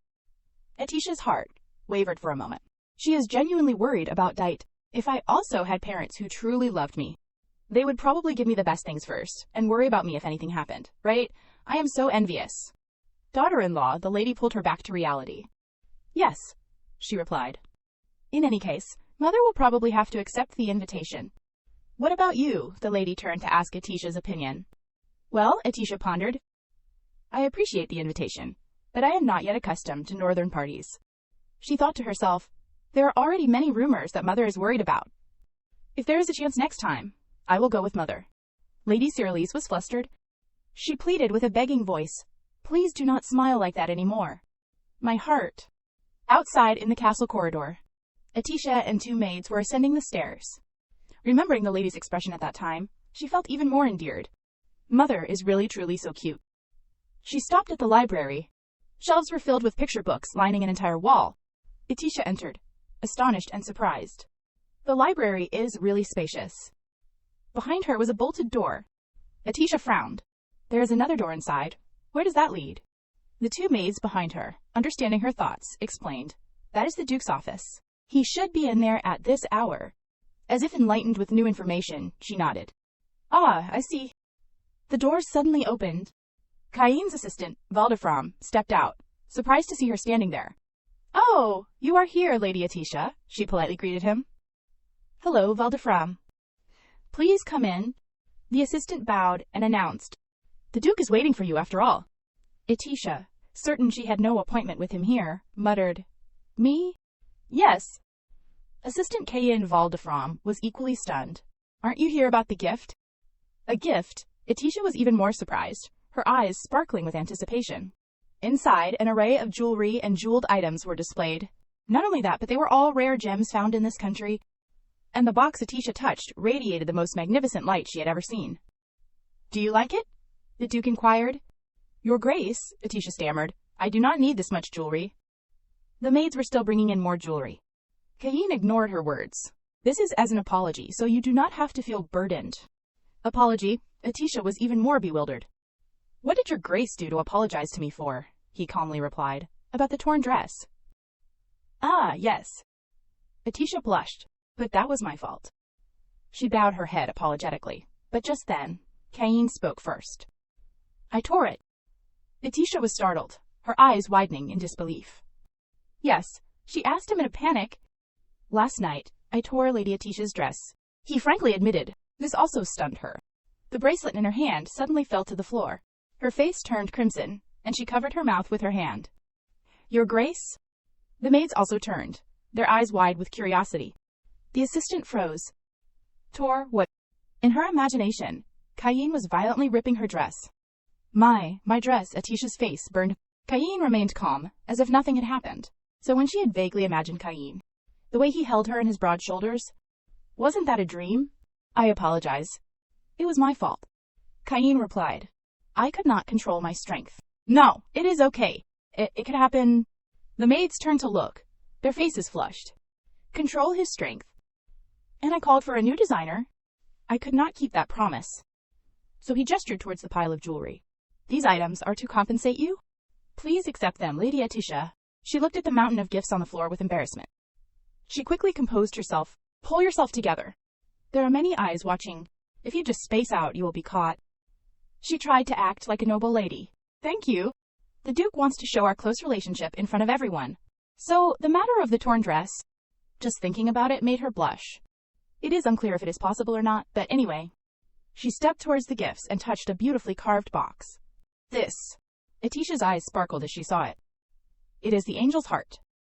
It is the precious jewelry I saw in the fairy tales when I was little." At that time, Atisha was fascinated by this jewelry. Once upon a time, there was a pink diamond that fell from the sky. After hearing the news, the crown prince turned the pink diamond into 7 pieces of jewelry and gave his fiancée 1 piece every day for 7 days. The fiancée was very touched by the gift full of the crown prince's love. Then they got married and lived happily ever after. I can't believe that in my hand is such a terrible gem. Looking at her expression, it seems that she already knows this item. This is a necklace made from the heart of an angel. Kayin stepped forward to glance at her. He continued to explain, "It is the first piece out of 7 pieces. Atisha became more and more bewildered. "Duke, this item is too precious for me." "What are you talking about? This is not too much at all. It is just a rock." Anyway, Atisha did not understand what he was saying. "It is an extremely expensive rock." He gently touched the necklace and lifted it up. "I chose it because I thought it suited Miss Atisha." He whispered to her, "Miss, please flip your hair a little." Atisha was even more frozen. Only later did she hear, "Oh yes." Kayin was slowly putting on the precious necklace that he thought only Atisha was suitable to wear. Gradually, her body also heated up. His eyes also became gentler. "Indeed, it suits you very well." Kayin looked at her and smiled. "My neck seemed to become much heavier," Atisha staggered. "Will you see the rest of the jewelry?" He continued to invite her, but she absolutely refused. "No, it is okay. The Duke still has work to do. I can't waste your time." Atisha also gently touched the precious necklace. "I will keep it safe." "All right." Kayin did not force her too much. "Then I will send the other jewelry to Miss Atisha's dressing room." She bowed her head shyly. "Thank you. Then I will excuse myself." Atisha also left immediately, so that Kayin could concentrate on his work. The servants behind were even more entertained. "See, the Duke gave the angel's heart to the young lady. Even laughed. Yesterday he tore the young lady's dress. That person. Is it really the Duke we know? Baroness Atisha L. is the one who suddenly appeared to become Duke Wintel's fiancée, and has recently become the hottest topic of discussion. The servants raced to tell the story. The Duke tore the young lady's dress, how urgent it was. Even the horsekeeper heard the news, and even gave the angel's heart. The madame just invited Miss Atisha to a tea party, but in just one day there was a tea party. Other madames and young ladies may have waited a whole year and still not be invited. Atisha's maid Marin was able to boast. Why are you all so surprised? Miss Atisha is also a very wonderful person in the capital, making the maids there cheer and adore the couple even more. If you look into it, you will see that she is a more special lady than anyone else. And then Atisha's presence gradually grew, which Atisha herself did not even realize. At the Star Tower outside the castle, Judite bit her nails, anxiously fidgeting. Caillin tore the dress. No way, she could not think of him as such a person. It can't be like that. Dite clutched the chair tightly, then quickly sat down at the table and wrote a letter. The outside of the envelope was addressed to Marquise Hexion. A few days later, although busy, thank you all for accepting my invitation, Marquis Hexion dressed neatly and bowed his head in thanks. I hope everyone will have a good time, and it will become a beautiful memory for everyone, including Madame Monmouth, of course. She sat right next to Judite. She showed disgust, glancing at Dite. What was Marquis Hexion thinking to invite such a lowly thing? If it were not for Madame Cyrillise, she would have been kicked out right away. Hexion looked at Judite and laughed loudly, but the lady next to him was a bit indifferent. He even leaned on his hand to watch the drama. That day, Marquise Hexion met Dite. 1 month. Is your remaining time? Dite asked Hexion again. What did you say? Hexion looked at Dite and said, Isn't their wedding in a month? Although you are now called the mistress and adopted daughter of the Duchess in high society. But when the official mistress of the Wintel family appears, what will happen? No one will remember you anymore. If they get married, you will be finished. Hearing that, Dite sadly said, What should I do? 1 month. During that time, you have to consolidate your position, so that no one in the Wintel family, or high society, can treat you casually. To do that, you should start from your side first. First of all, it is better to start with Countess Monmouth. Dite followed the plan that Marquis Hexion had said at the tea party that day. Dite talked to Madame Cyrillise again. Then, when no one was paying attention, she deliberately spilled tea on Madame Monmouth. There was a loud scream from Madame Monmouth. Dite turned around and saw that the tea had spilled on Madame Monmouth. Her dress was soaked from top to bottom. Dite immediately apologized. I am sorry, madame. It was my carelessness. Madame Monmouth's face was filled with murderous intent and cursed. Dite, carelessness? What carelessness? Anyone looking at it can see that it was intentional. Even if it was careless, it was the carelessness that you caused me, a countess. So of course you must be punished. Dite tried to explain. I am sorry, madame. I really did not mean to. Let me wipe it for you. Madame Monmouth brushed Dite's hand away. Do not touch me. How dare you touch those filthy hands on anyone? Suddenly, Madame Cyrillise spoke up. Madame Monmouth, you are being too much. Madame Cyrillise gently wiped her mouth and continued. The child I brought along is dirty. Madame Monmouth looked at Madame Cyrillise, aggrieved. But Madame Cyrillise, that child deliberately poured tea on me. It is clear that she has harbored hatred towards me since the last banquet. Madame Cyrillise replied, Oh, now that I think about it. At the last banquet, there was an arrogant person who slapped Dite's cheek, hurting my adopted daughter's face. The person I first announced at the party I hosted. I wonder, madame, do you know who that reckless person is? Suddenly, Madame Monmouth's face darkened. Although I do not know what happened at the banquet, but please do not be angry. Let us forget about that day. Madame Cyrillise praised her. What a meaningful advice. I think so too. Of course, the noble Madame Monmouth, who understands etiquette and law, will generously forgive my ignorant child, right? Madame Monmouth had to swallow her anger and agreed to forgive. Dite, yes, of course. The sun has also risen. Madame Monmouth left the tea party. As she walked, she cursed under her breath, that commoner. Yet she is trusted by Madame Cyrillise. Marquise Hexion came to meet Madame Monmouth. Madame, the dress really suits you. Please let me apologize for what happened today. I have been taught the aristocratic law is not to overlook injustice. But in the current situation, I can't show my face, so I have no face to meet the Countess. Madame Monmouth replied, Oh no, this is not something the Marquis needs to apologize for. However, next time, please be more careful, because I do not want to see such commoners in this place. Hexion pretended not to know anything. Is that so? That is unexpected. I thought the Countess needed that child more than anyone. Madame Monmouth frowned. What do you mean? Marquise Hexion immediately explained. Because Duke Caillin's marriage will create a new duchess. Madame will soon leave high society, however. Baroness Atisha L., formerly Atisha Hines. Yes, I have heard a lot about that, but she seems to be a shameless young lady, Hexion asked Madame Monmouth. So is she worthy of the throne of high society? So, does that mean I have to sit on that throne? Hexion continued. Madame Monmouth is more than qualified. If not, then who else can succeed? Madame Cyrillise. So you should use Judite, the lady you consider a commoner. After saying that, Hexion and Madame Monmouth looked at Dite. And this is the gap, wedging into the majesty of Wintel, like a solid Mount Tai. Madame just needs to aim for that gap. That night at the castle, Heinz was standing thinking, Duke, are you sleeping with me today? She reminisced about that day, but why did the Duke tear my dress? Could it be that he has that kind of preference? After that, Heinz denied her crazy thoughts. No, it can't be. I apologize for thinking so disrespectfully of you, Duke. Suddenly, she saw the portrait hanging on the wall. This is a portrait of the people in the Wintle family from the past, right? Glancing over all the paintings, then her eyes lit up. Duke Cain, so his painting is hung at the end. Wow, he is so handsome. There is even the Duke's birthday. Bruce, year 1 God, 5 stars 7. When she read the birthday carefully, she was extremely surprised, because Duke Cain's birthday is tomorrow. Atisha was standing muttering, it is tomorrow. Then Duke Cain appeared. Miss Atisha, what are you doing here alone? Atisha startled and turned around. Yes. Oh, about that, she was embarrassed and did not know what to do now. How could she say that she did not know the Duke's birthday? Atisha regained her composure and replied, Oh, I was just looking at the portraits.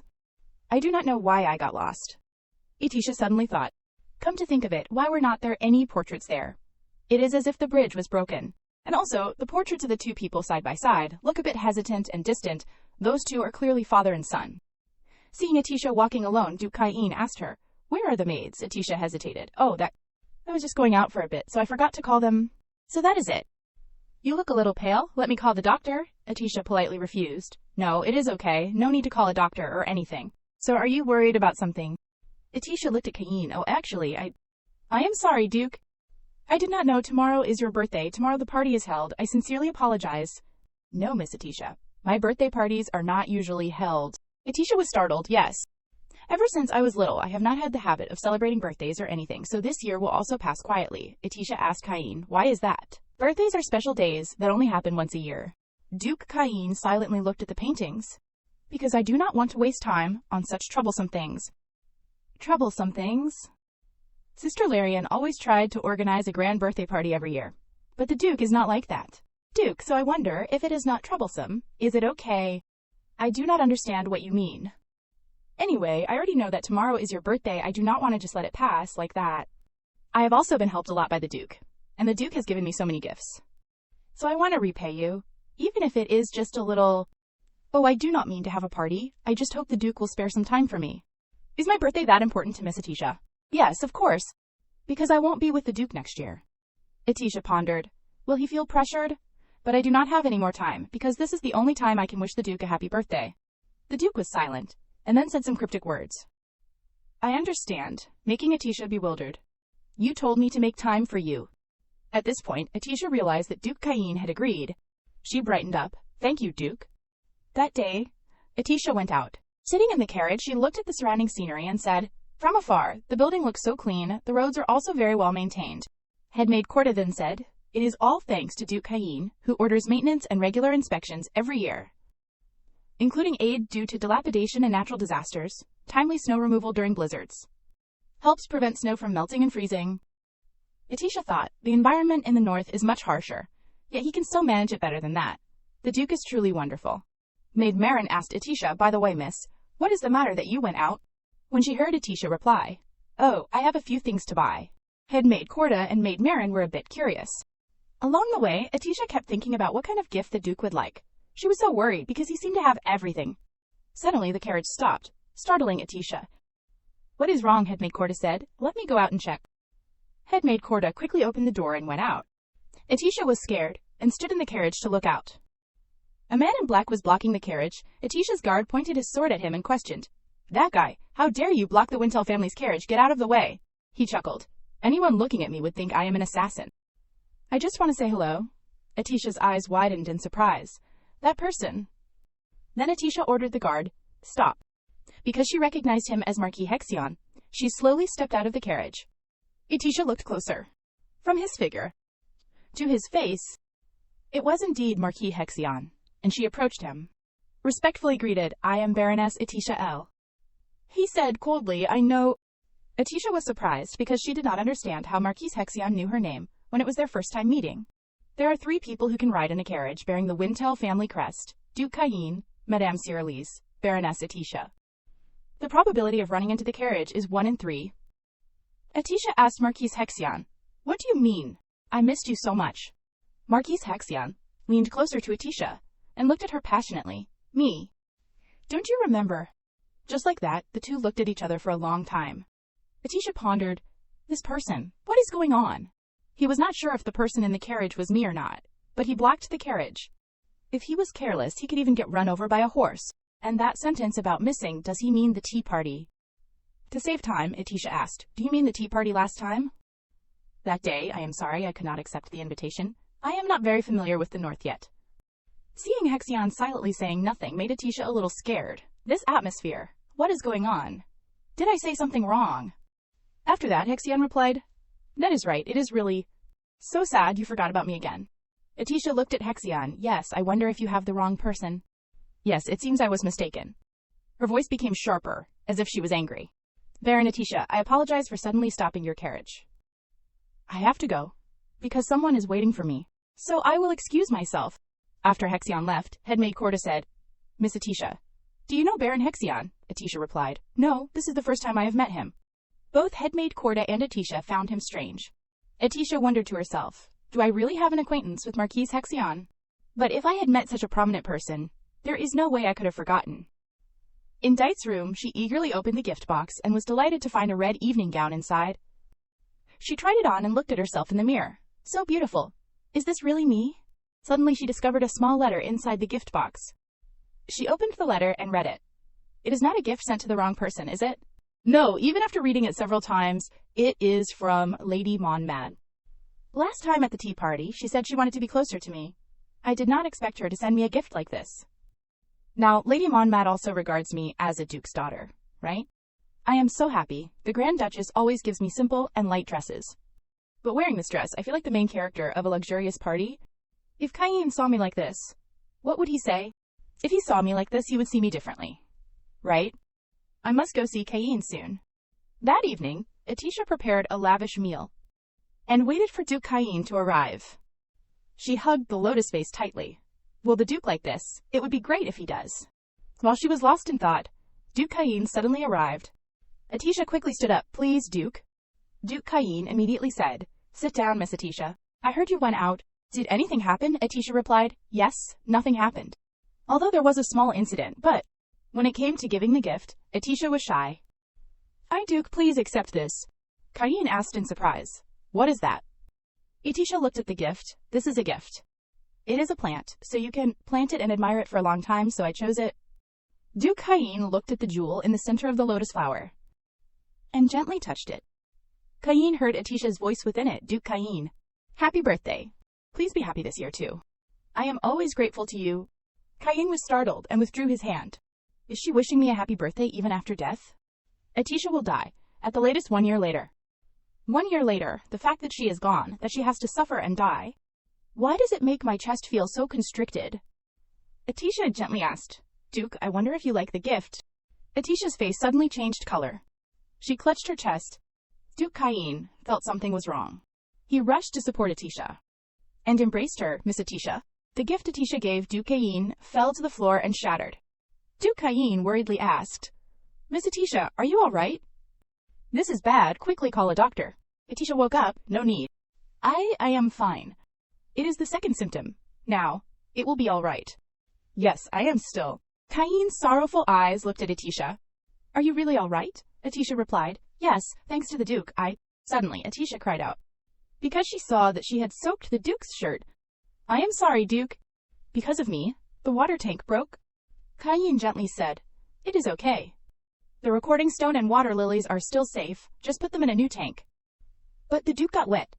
You will catch a cold like this. She stood up and quickly grabbed a tissue and wiped it on the Duke. Wait a moment. First, I have to use this to wipe off the moisture. It is a good thing you are okay. Atisha continued to carefully wipe Cain's shirt.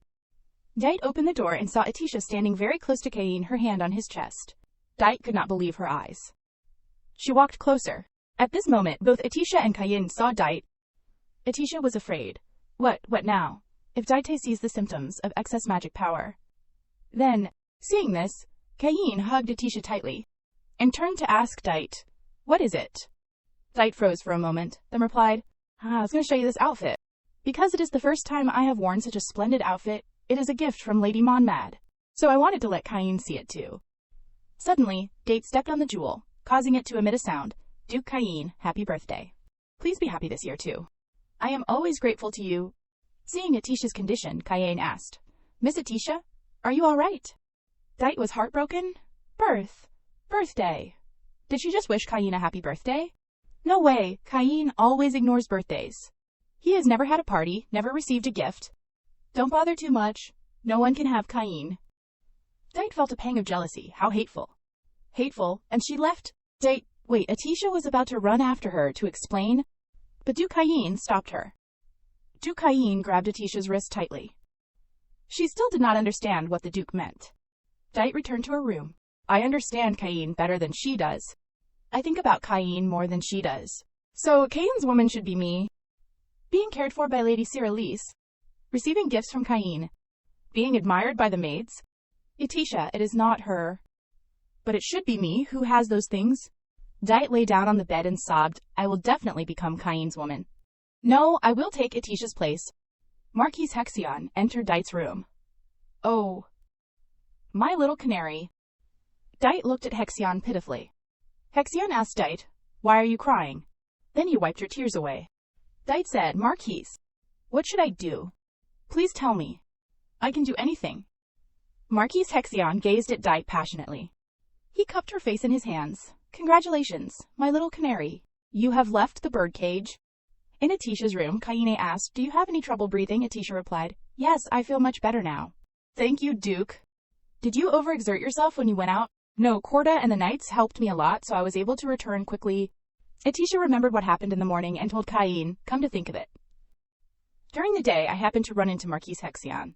He suddenly rushed in front of the carriage, and we almost had an accident. It seems like he knows me, but this is the first time I have met him. So it seems he mistook me for someone else. Cain immediately said, I should have told you before, but I missed the chance. Yes. Among the high-ranking figures, there are two people Miss Atisha needs to be wary of. First is Lady Monmouth. It is not an exaggeration to say that all the false rumors and scandals in the north originate from her. Don't get dragged in too deep. Be very careful what you say when talking to her.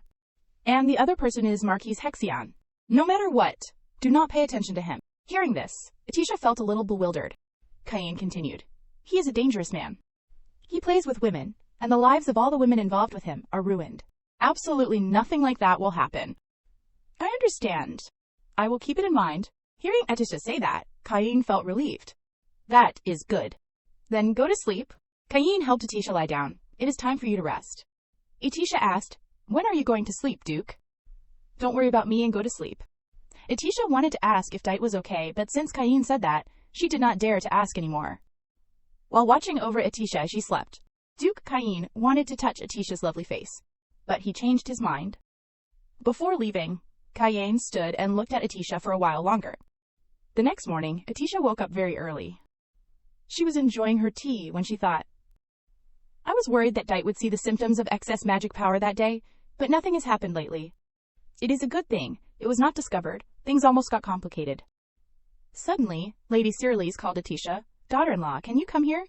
Atisha quickly replied, yes, mother. Lady Cyrillise handed Atisha a piece of paper. This is a guest list for sending wedding invitations. Atisha read through it and saw royalty, nobles, great mages, and even the high priest. They are all talented people. Lady Cyrillise continued. If you want to invite anyone else, just tell me. Or if you want to remove anyone, then... Atisha replied, no, not at all. This is perfect. Besides, my wedding is also the Wintel family's wedding, so the guest mother invites are no different from my own guests. Oh my daughter-in-law always says such nice things, and her thoughts are so profound too. Atisha smiled. It is because mother thinks highly of me. You overpraise me? Alright, then let us finalize the guest list as it is. Atisha felt happy inside. Mother truly is the loveliest person in the empire.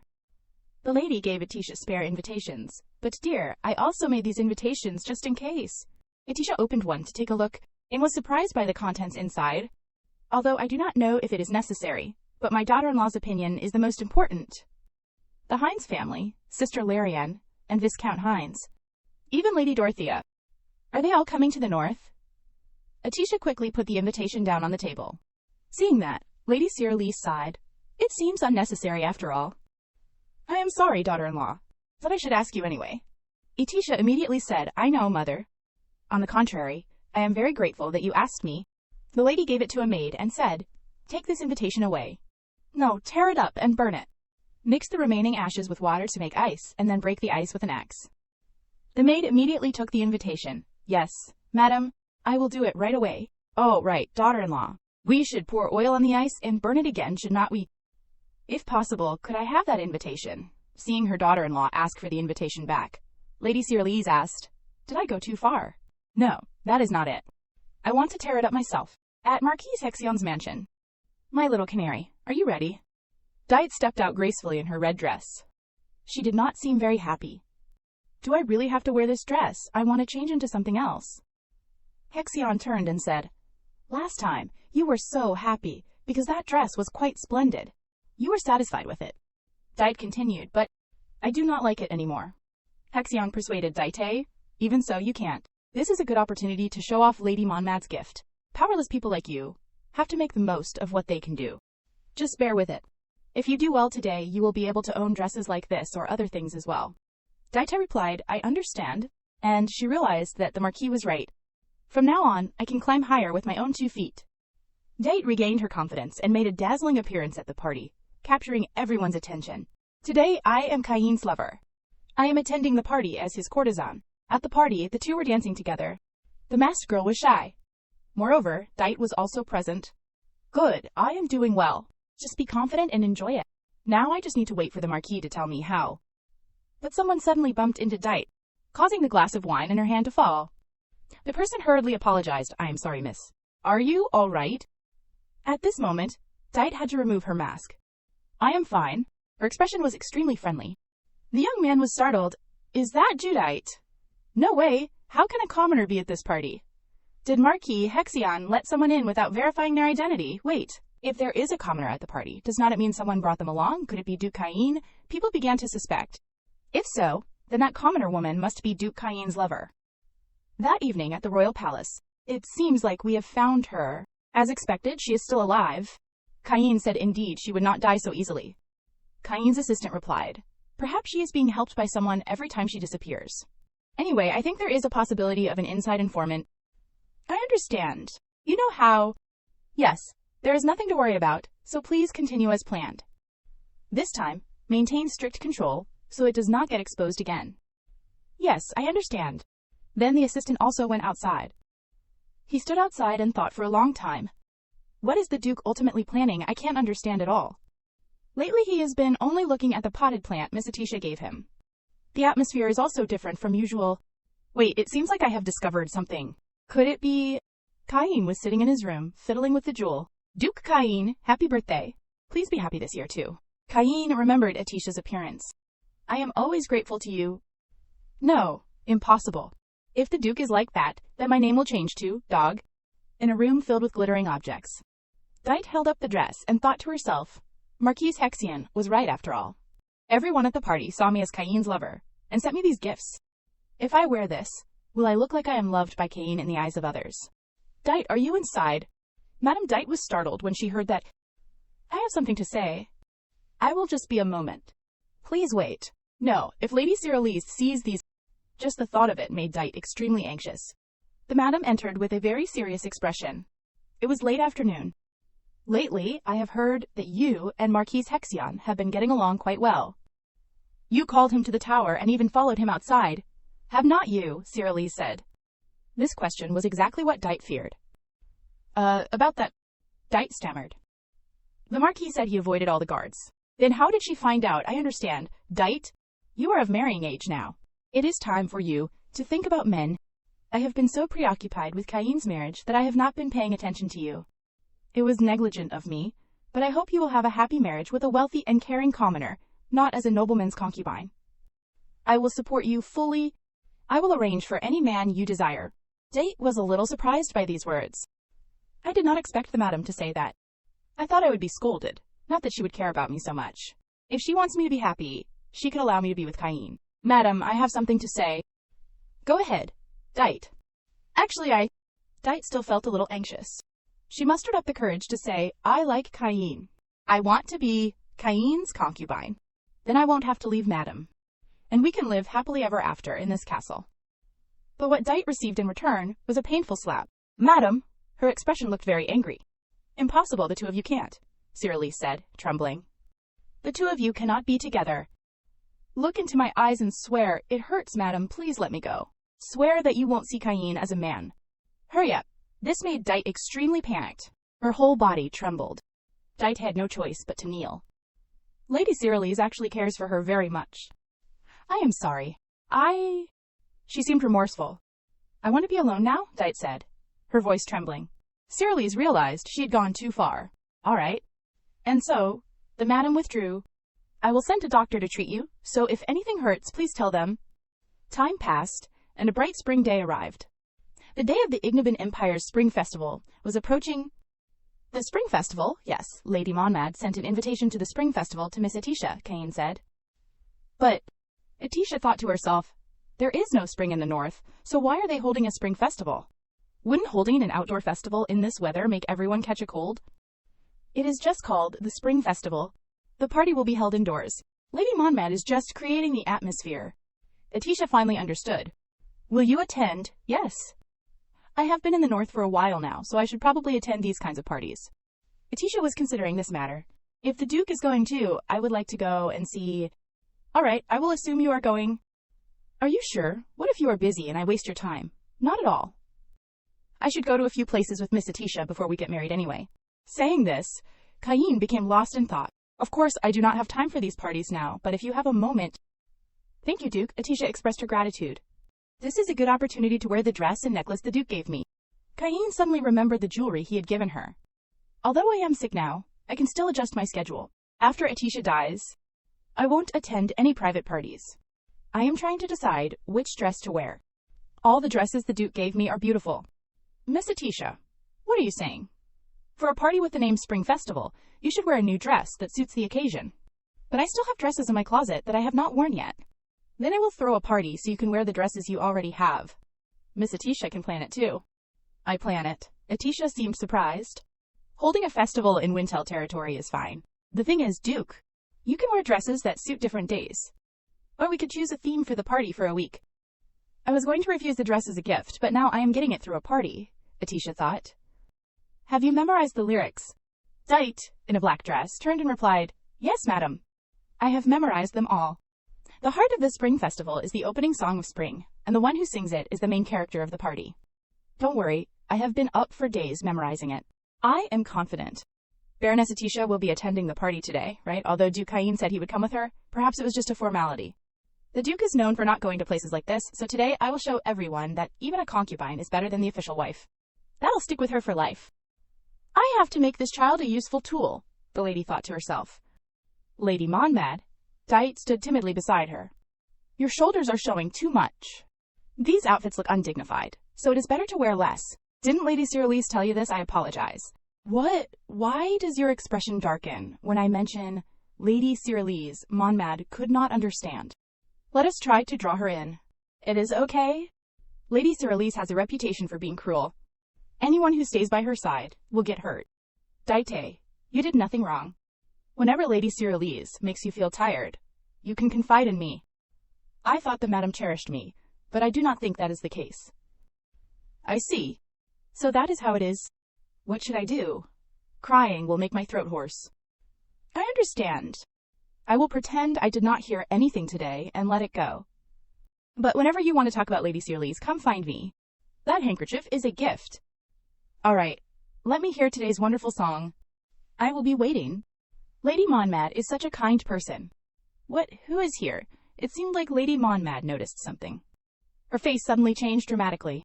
It was Cain and Atisha, arriving together. The Duke, rarely seen at parties, appeared as a couple. Moreover, that necklace. Is it the angel's heart? Lady Monmad noticed. No, on the contrary, it is quite all right. She will be humiliated in front of Duke Cain. Thank you all for coming to today's party. We kick off the Spring Festival. Of course, we must have the spring greeting song. I would like to introduce Judite. She will be singing the spring greeting song. Atisha was very surprised to see Dite here. Everyone murmured, if Lady Monmad is doing this, then she really is Duke Cain's lover. Yes, that must be it. Before we begin the song, the Spring Festival is a rather unfamiliar event for us, is not it? The singer, Miss Dite, is also from the north, It might be a bit much for her to sing the spring song alone. It would be wonderful if someone could help Miss Judite. Baroness Atisha. She was suddenly called upon. Could you sing with Dite? Yes, Baroness Atisha, please sing. Let us hear the spring song. Atisha looked extremely embarrassed. The wife and the lover singing side by side. Everyone will just compare them. Besides, I heard Baroness Atisha is tone deaf in the capital. It is going to be humiliating. What are you doing? Cain spoke up. I can't believe you would make such a rude request after inviting a guest. Countess Monmad, rude. You are exaggerating, Your Grace. I just wanted to give Baroness Atisha the honor of singing the spring greeting song. You call it an honor now, then explain your purpose. What was your purpose in putting Dite, a commoner, in that honored position? Someone anonymously nominated her, saying Dite's singing ability is as outstanding as a nightingale's. It seems to me that you intend to use Dite, who knows nothing, to harm Miss Atisha. Lady Monmad, having been exposed, looked extremely flustered. Those who supported the Countess felt the same way. I suspected you had ulterior motives from the beginning. The atmosphere in the palace was now extremely gloomy. Atisha took Cain's hand. I do not mind singing. But Miss Atisha, in this situation, I do not want the festive atmosphere to be affected because of me. Cain was extremely surprised by this offer. Besides, I want to sing too. I understand. If Miss Atisha does not mind, please go and then come back here. Countess, may I sing now? It is a rare opportunity for the spring greeting song, so I would like to sing too. Oh, right. You said to sing with Dite, did not you? Dite will sing the first part, right? You start, and I will follow. Yes, I will sing first. The two stood on the stairs, preparing. I will show everyone that the one who suits Cain is not Atisha, but me. Then Dite began to sing. Everyone swayed to the music. Although the plan went slightly awry, it seemed to be working. Atisha would be humiliated in front of everyone. I can't believe such a beautiful voice exists. Impossible. I clearly heard that Baroness Atisha was tone deaf. How can she have a voice like that? I forgot. Atisha recalled a past memory. Something I loved to do, though I could not show it off because Sister Larian was tone deaf. Atisha lost herself in the music. Everyone showered her with praise. Amazing, wonderful, Baroness Atisha, I can't believe you hid this talent all these years. The fact that I loved to sing. Atisha felt incredibly proud. Cain felt joy and surprise. Meanwhile, in the carriage, thank you, Duke, for accepting my request and returning. Not at all. I was just told to return to the castle. You must be tired. No, actually, I am not. I have wanted to sing for a long time. I want to sing freely in an open place like the castle, without any trouble. Cain tapped his arm against the window. The carriage, hearing the signal, started to move. I will take you somewhere you can sing freely. The carriage was now speeding into the forest. After a while, the carriage stopped. Cain opened the door and stepped out. Atisha followed. Cain extended his arm to support her. Come on, Miss Atisha. It looks just like a movie. There were footprints in the sand. Atisha asked, what are those? Duke, that place is... It is where I lived, as a child. You said you wanted to sing freely without any constraints. There is no one there. So it is the Duke's secret place. I will help you. Come in quickly. Inside, it is very warm and cozy. It is so beautiful. I know it is quite small and lacking. If it is inconvenient, we can return to Wintel Castle now. No, I really like this place. I was just surprised for a moment and did not know what to say. I do not know if it sounds strange, but for some reason this place makes me feel very comfortable and cozy. Really. And so, they closed the door. I love it. Her face was full of excitement. Cain was silent for a long time, then said, when I was young, I used to practice swordsmanship alone in the forest. When you mentioned a place without any interruptions, this house was the first place that came to mind. It is a place I would forgotten about for a while. After hearing Miss Atisha's song, I suddenly remembered it. So that is the song I sang. I am glad you like it. You can come and use it any time. It is like an abandoned house now. So Atisha started to sing. The wooden house looked so cozy. The melody filled the house. Atisha always sang with all her heart. Cain seemed to be thinking about something. In another scene, what? Larian Hines yelled angrily. I told you to trust me, I know what I am doing. But why can't I contact Atisha yet? She was also frightened by her attitude. Larian Hines sat down, holding her head, and called Atisha's name. A cute and lovely doll that lives and exists just for me, a toy I will never get tired of. Atisha has been in the north for 2 weeks now. But I still can't contact her. Larian Hines, please calm down first. But she pulled her hand away. Atisha is mine. She should be by my side. I thought she was okay after I soothed her for a while. This is serious. The situation is getting worse. In high society, everyone is in a frenzy after receiving invitations from the Duke of Wintel. That is right. I must go too, Dorothea thought. I have to go to Etitia's wedding. No, Larian, don't stop me. If you lock me in my room again this time, I will bite my tongue and kill myself. What? How could you say that? Do you really want to break my heart? Despite the dissuasion, Larian Hines resolutely opened the door. I have to go to the north. I have to meet Etitia. And then bring her back here.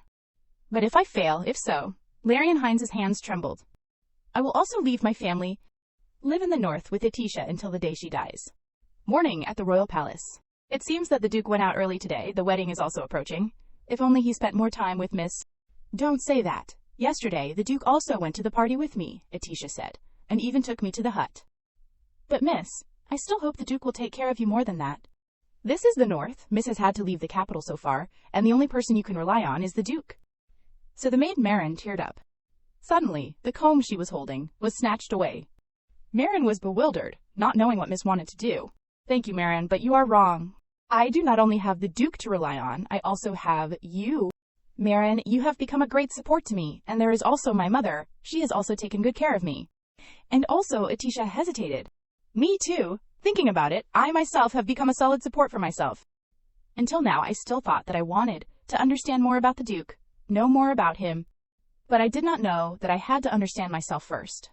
Marin pondered over Mrs. words. Miss Etitia, I am the eldest daughter of Corta. What is the matter? We have to go to the snow castle. Madam is waiting for you.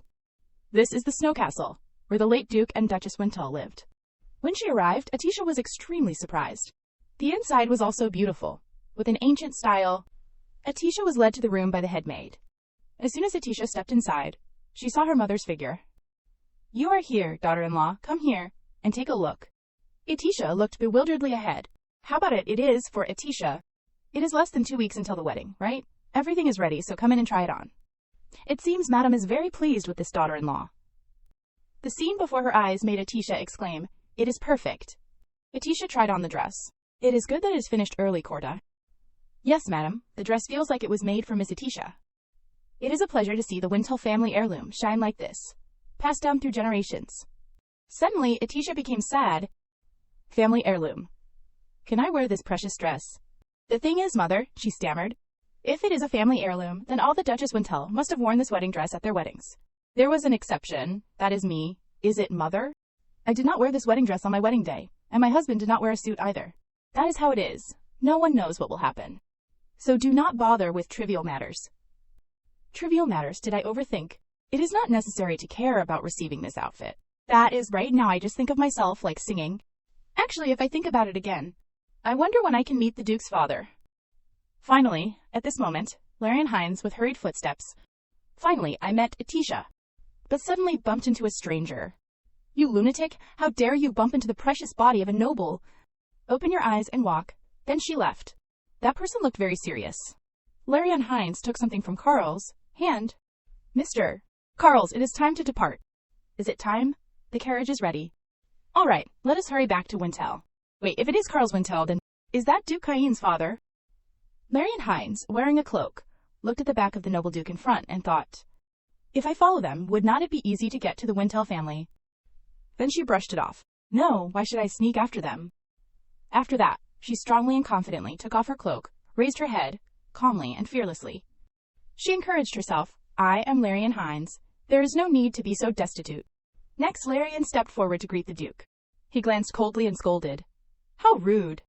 Larian bowed deeply and introduced herself. I am Larian of the Viscount Hines family, and also Etitia's older sister, who will soon become the Duchess of Wintel. But the Duke did not say anything after hearing that, but continued walking coldly. Larian was stiff and did not understand what was going on. She was sweating, suppressing her anger, gritting her teeth and wondering, what is this? Why are you looking down on others like that? Already dark and as tall as a lamppost. Speaking of lampposts, Larian remembered what happened earlier. The man she bumped into in the alley earlier was also as tall as a lamppost. She was startled, shocked. What is this? Could it be that the man I bumped into earlier was the previous Duke Carls? That is why he ignored me. He is the previous Duke, so he is calculating. After that, she hurriedly chased after the Duke, gently apologizing. Mr. Carls, I apologize for what happened in the alley earlier. I was in a hurry at that time, so I caused such a thing.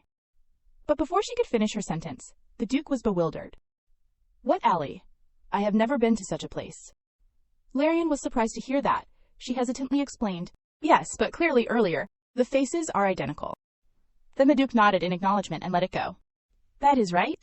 In this awkward atmosphere, Larian tried to smile cheerfully and say a few words to make things lighter and smoother. So meeting like this is fate.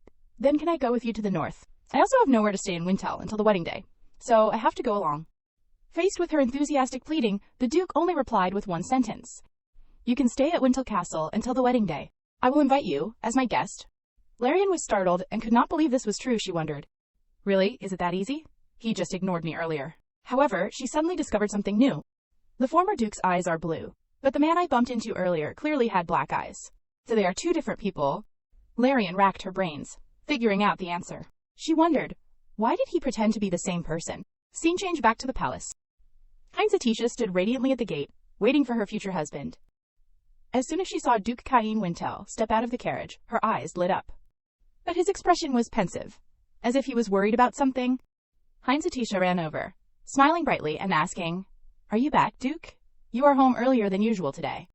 Cain Wintel asked back, Miss Atisha, were you waiting for me? Heinz Atisha blushed shyly after hearing that, hesitantly replying, Oh no, I am having tea with my mother today. Cain said, I am on my way to the Snow Castle.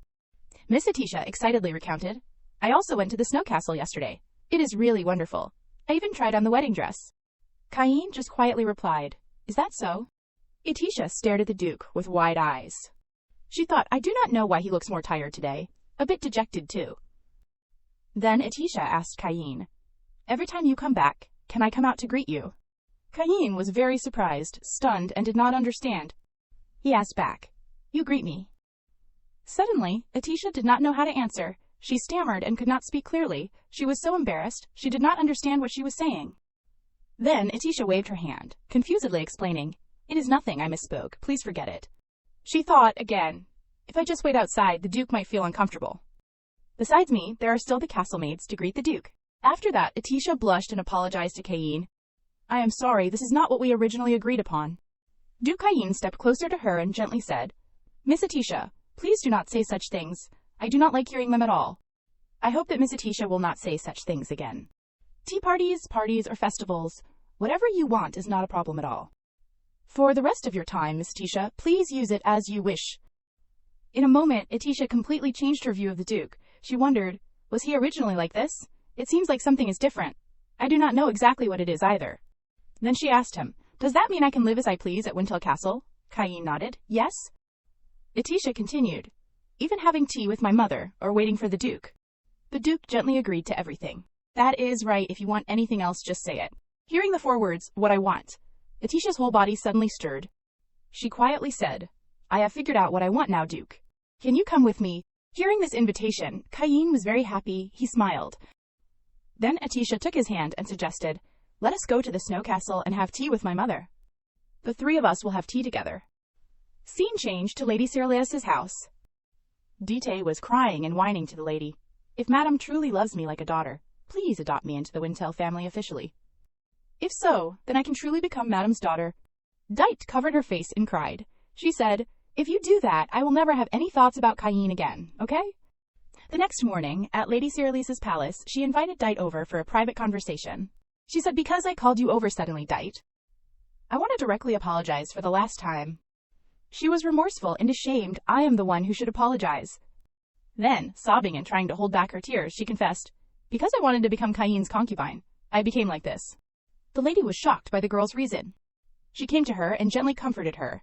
It is okay, I am here. Any other request is fine, no matter what you want or who you want. The lady placed her hand on Dite's hand. She said that Lady Monmouth had said this. Even if you are born a commoner, if you are recognized by His Majesty the Emperor and adopted into a noble family, you will gain noble status. She was surprised, exclaiming, What? She covered her face and cried, If Madame truly loves me like a daughter, please adopt me into the Wintel family officially. If so, then I can become Madame's daughter. If you do that, I will never have any thoughts about Cain again, Dite pleaded with her. Understanding her, Lady Cyrilla sat beside her and comforted her. 2 tears continued to stream down Dite's cheeks as she said, Madam, you said you cherish me. She said, I am sorry. If I could, I would also want to give you noble status. Dite was stunned. the lady explained. But that is beyond my ability. Dite could not believe what she was saying. I can't tell you why. Dite was very disappointed. She thought about what Madame had said, the worried actions she had shown her. Even though she said, I truly cherish you, she felt it was all a lie. She was so sinister. She told herself, don't be fooled again. She felt like many people were criticizing her. The noble Duchess Wintel would never treat a lowly person like her as a daughter. The Emperor's canary, the pet he especially cherished, was just like that. Inside, Dite felt very confused and cold. She stood up and resolutely said, It is okay, I just said that. Dite wiped her tears. I am sorry for suddenly saying that. Thank you for the gift. I will go ahead. She turned to leave. Lady Cyrillys held her back. Wait a minute. Suddenly, Caine and Heinz Atisha appeared. She hid behind the door, softly saying, Caine and daughter-in-law, I apologize, but please go back today, and we will see each other tomorrow. Heinz Atisha gave a strained smile. Yes, mother, we will come back tomorrow. Caine stood beside her, his face looking very sad. Dite grabbed Caine's hand, begging him not to leave. Stay with me, please, Caine. Atisha looked at her worriedly. Caine let go of her hand, he said. Then let us have tea together. All four of them. Dite happily accepted his invitation. The four of them sat down, enjoying tea and conversation. Atisha wondered, what is going on here? She looked at Lady Cyrillys and Dite sitting next to her. Her mother's expression did not look good. What was the Duke thinking? When he invited everyone to have tea, Caine was calmly enjoying his tea. Suddenly Atisha called the Duke. Dite shyly said, This reminds me of the old days. In the castle, there were only the two of us as children, so we always clung to each other. Right, do you remember that hut? The small hut built on the tree. Atisha held back to listen to her tell stories of the past. Dite reminisced. When we were little, Caine often went to that hut alone.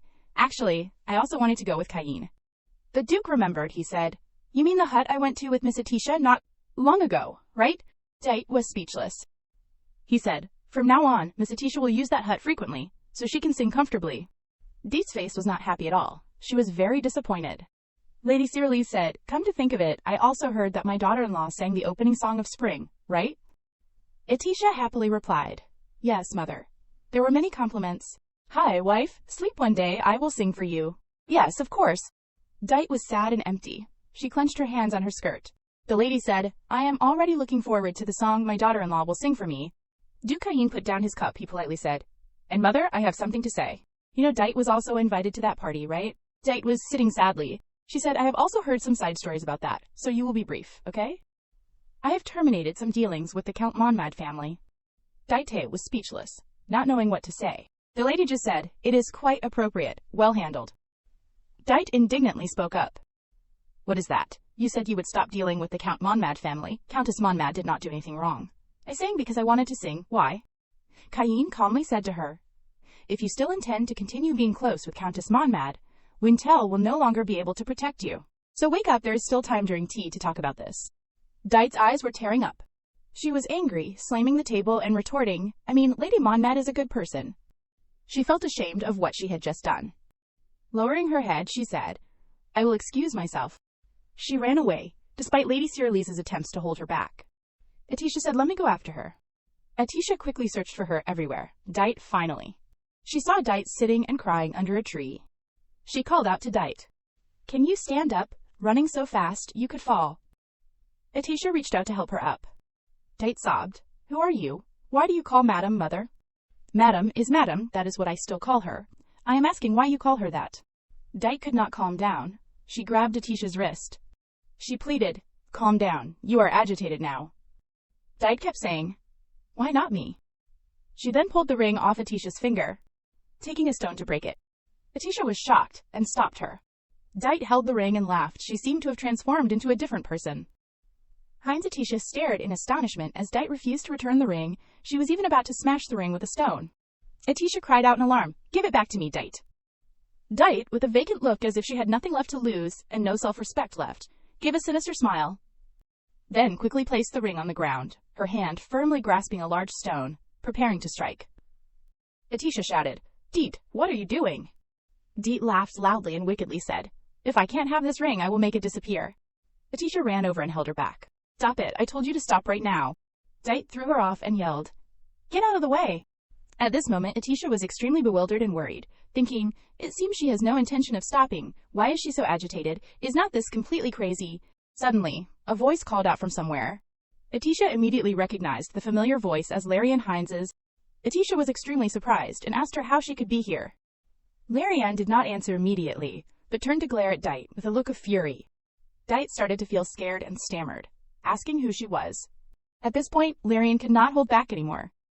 She grabbed Dite's shirt and started to scold her. How dare you touch my sister? Atisha was just watching, but she was very worried about this situation. She still did not understand why her sister was here.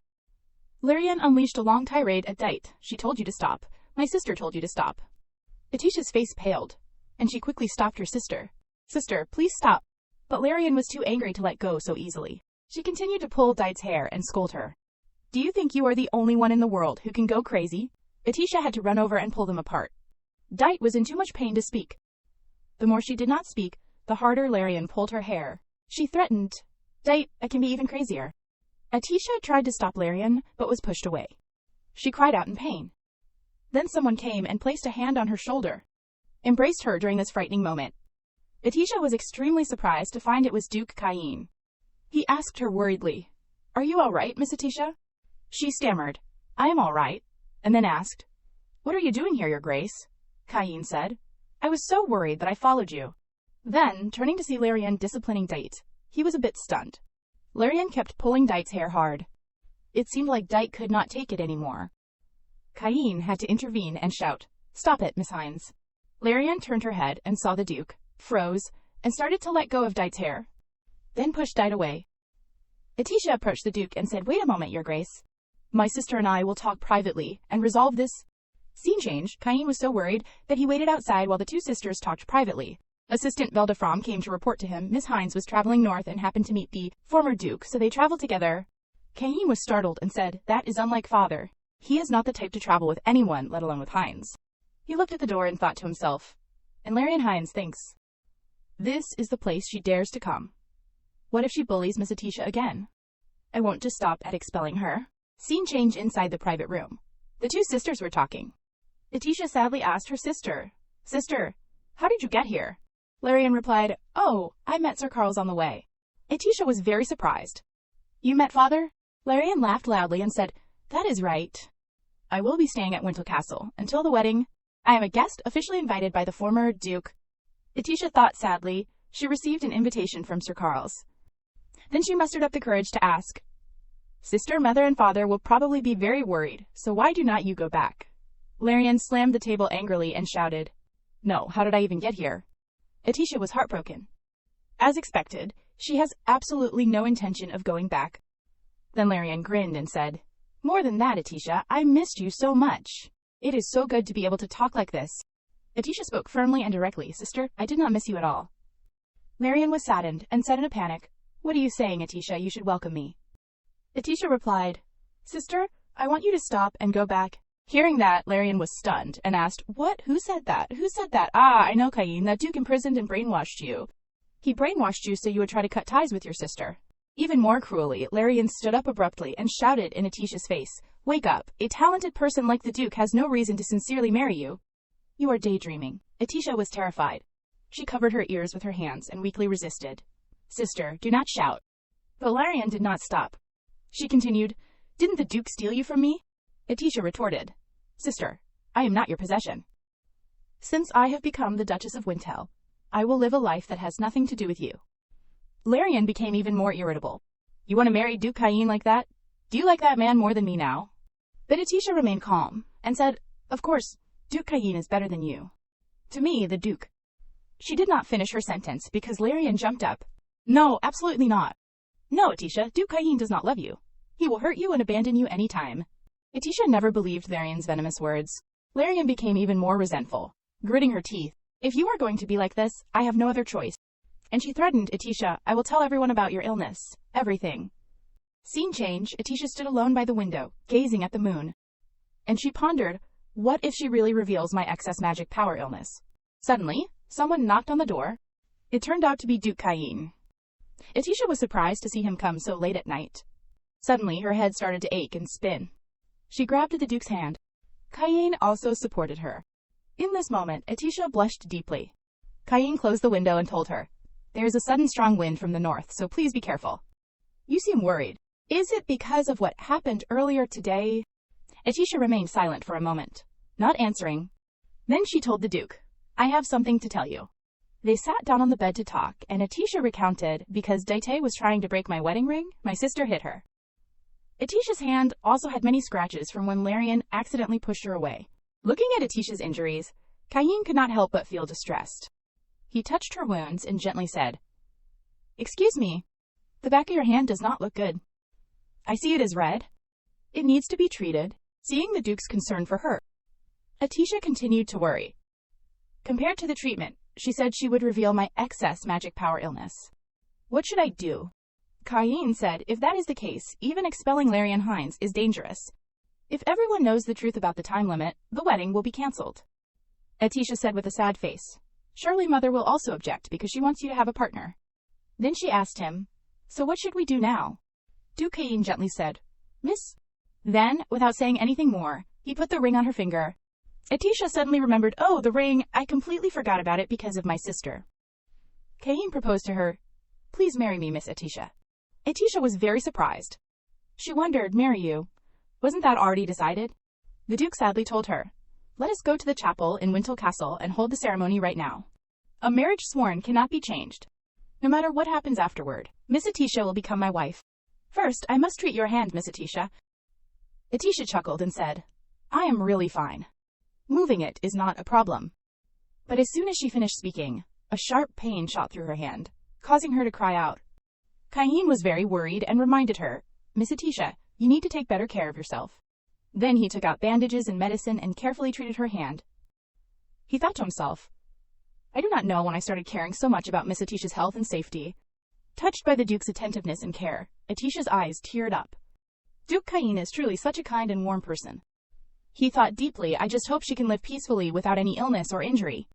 Atisha said, flustered, thank you for worrying about me, Your Grace. I have developed a habit of saying, I am fine. She smiled brightly and said, Duke Cain is truly a very kind and warm person. Cain was secretly pleased to hear that. He said, Miss Atisha, I will become a person who is only good to you. I have quite a few enemies, and it is quite dangerous around me, especially on the battlefield where there is no time to distinguish virtues. I became a good person only because I wanted you to have a favorable impression of me. Atisha blushed deeply. Then Cain stood up and thoughtfully asked her, Is the bandage too tight? Atisha replied, It is just right. Thank you. Then now, let us go to the chapel. Scene changed to the chapel. Atisha stood facing the Duke. They looked into each other's eyes. She thought to herself, in the Empire, regardless of whether you are married or not, only by making the marriage vows are you recognized as husband and wife. The Duke and I will officially become husband and wife with these vows. And I will become Atisha Wintle. Cain hurriedly said, Miss, if you do not like this way, then now. She quickly said, no, it is not that. She asked, you do not have any problems with this, right, Your Grace? You want this marriage, right? Duke Cain seriously said, yes, I want to marry Miss Atisha now. She lowered her head, secretly delighted, and shyly said, then I am okay with it too.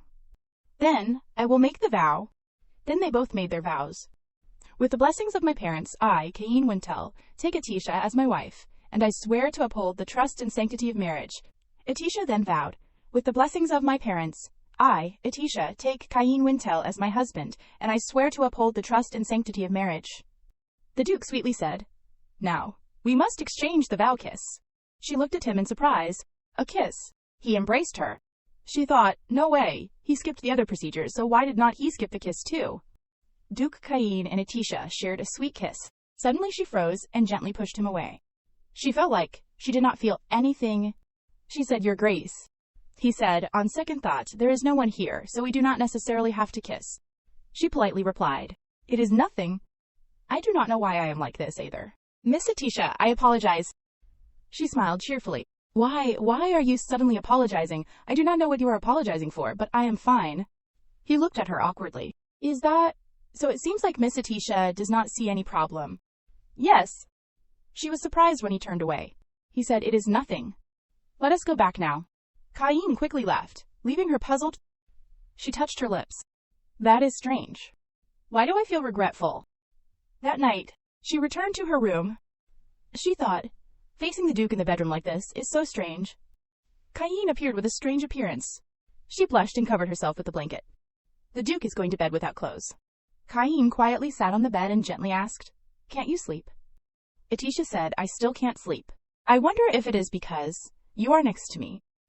I usually sleep very early, but today, because you are in the room, I am a little anxious and nervous.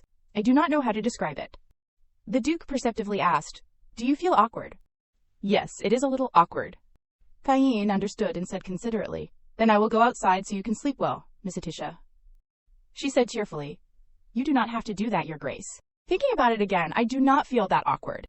She smiled brightly. He was surprised. "All right." Then he got into bed with her. "Your Grace, can't you sleep either?" "Yes, there is something on my mind." Atisha asked worriedly, "What is bothering you?" "It is nothing important. We just made our marriage vows, so today is the first day, right?" She was shy, embarrassed, and blushed, then turned her back. Cain softly said, "Just some random thoughts." "Are you asleep, Miss Atisha? Good night." She fell asleep. The scene changed back to Miss Atisha, walking in the palace. It turned out to be just a dream. She wondered, what is wrong with me? I dreamed about kissing the Duke again. The Duke's lips in the dream were so warm and soft. What if it became real? She continued walking, sadly. Suddenly, from behind, her sister Larian called out, "Atisha." She chased after Atisha. "So do you understand the situation now? Do as I say, like before, otherwise, your excess magic power illness." Atisha ran forward, thinking as she ran, "How can I face the Duke after this?" Larian said loudly, "What? Are you ignoring me now? Stop it right now." "Are you really ignoring what I am saying?" Larian ran to her to make her understand. "Why are you ignoring me? Is it because I threatened you with your excess magic power illness? But I have no other choice. You will die soon. There is not much time left, and if I do not do these things, I will be kicked out." Atisha was scared. She stammered, "What are you suddenly talking about?" Larian explained, "Do you know how lonely I have been since you left? I felt uncomfortable at parties. I dreamed of you. I only thought about you." Larian put her hand on Atisha's shoulder. She shared, "I cherish you more than I thought." She also shared, "But then that man appeared and took you away. If only that damn man did not exist, you and I would still be happy like before." Atisha brushed her sister's hand away. She said, "Do you still not understand? I hate you." Larian pleaded, "What? You cherish me." But Atisha firmly said, "No, I do not cherish you at all. And do not insult the Duke." Larian bluntly asked, "What if I keep insulting him? Are you going to tell that bastard?" Atisha, enraged, slapped her sister hard. Larian was surprised by her sister's impulsive reaction. Atisha felt guilty. "But if the Duke gets hurt because of you, I will never see you again until I die." Larian held her face, hiding the pain. Walking inside the palace, Atisha thought, "Is she doing this because she likes me? No, that is not liking." She thought, "Liking means..." That feeling of liking is... Suddenly Cain came and called her name. She looked up at him with affectionate eyes. He looked at her gently. Cain's eyes were so warm. They gazed at each other for a long time under the afternoon sun. She thought, perhaps this is what love is like.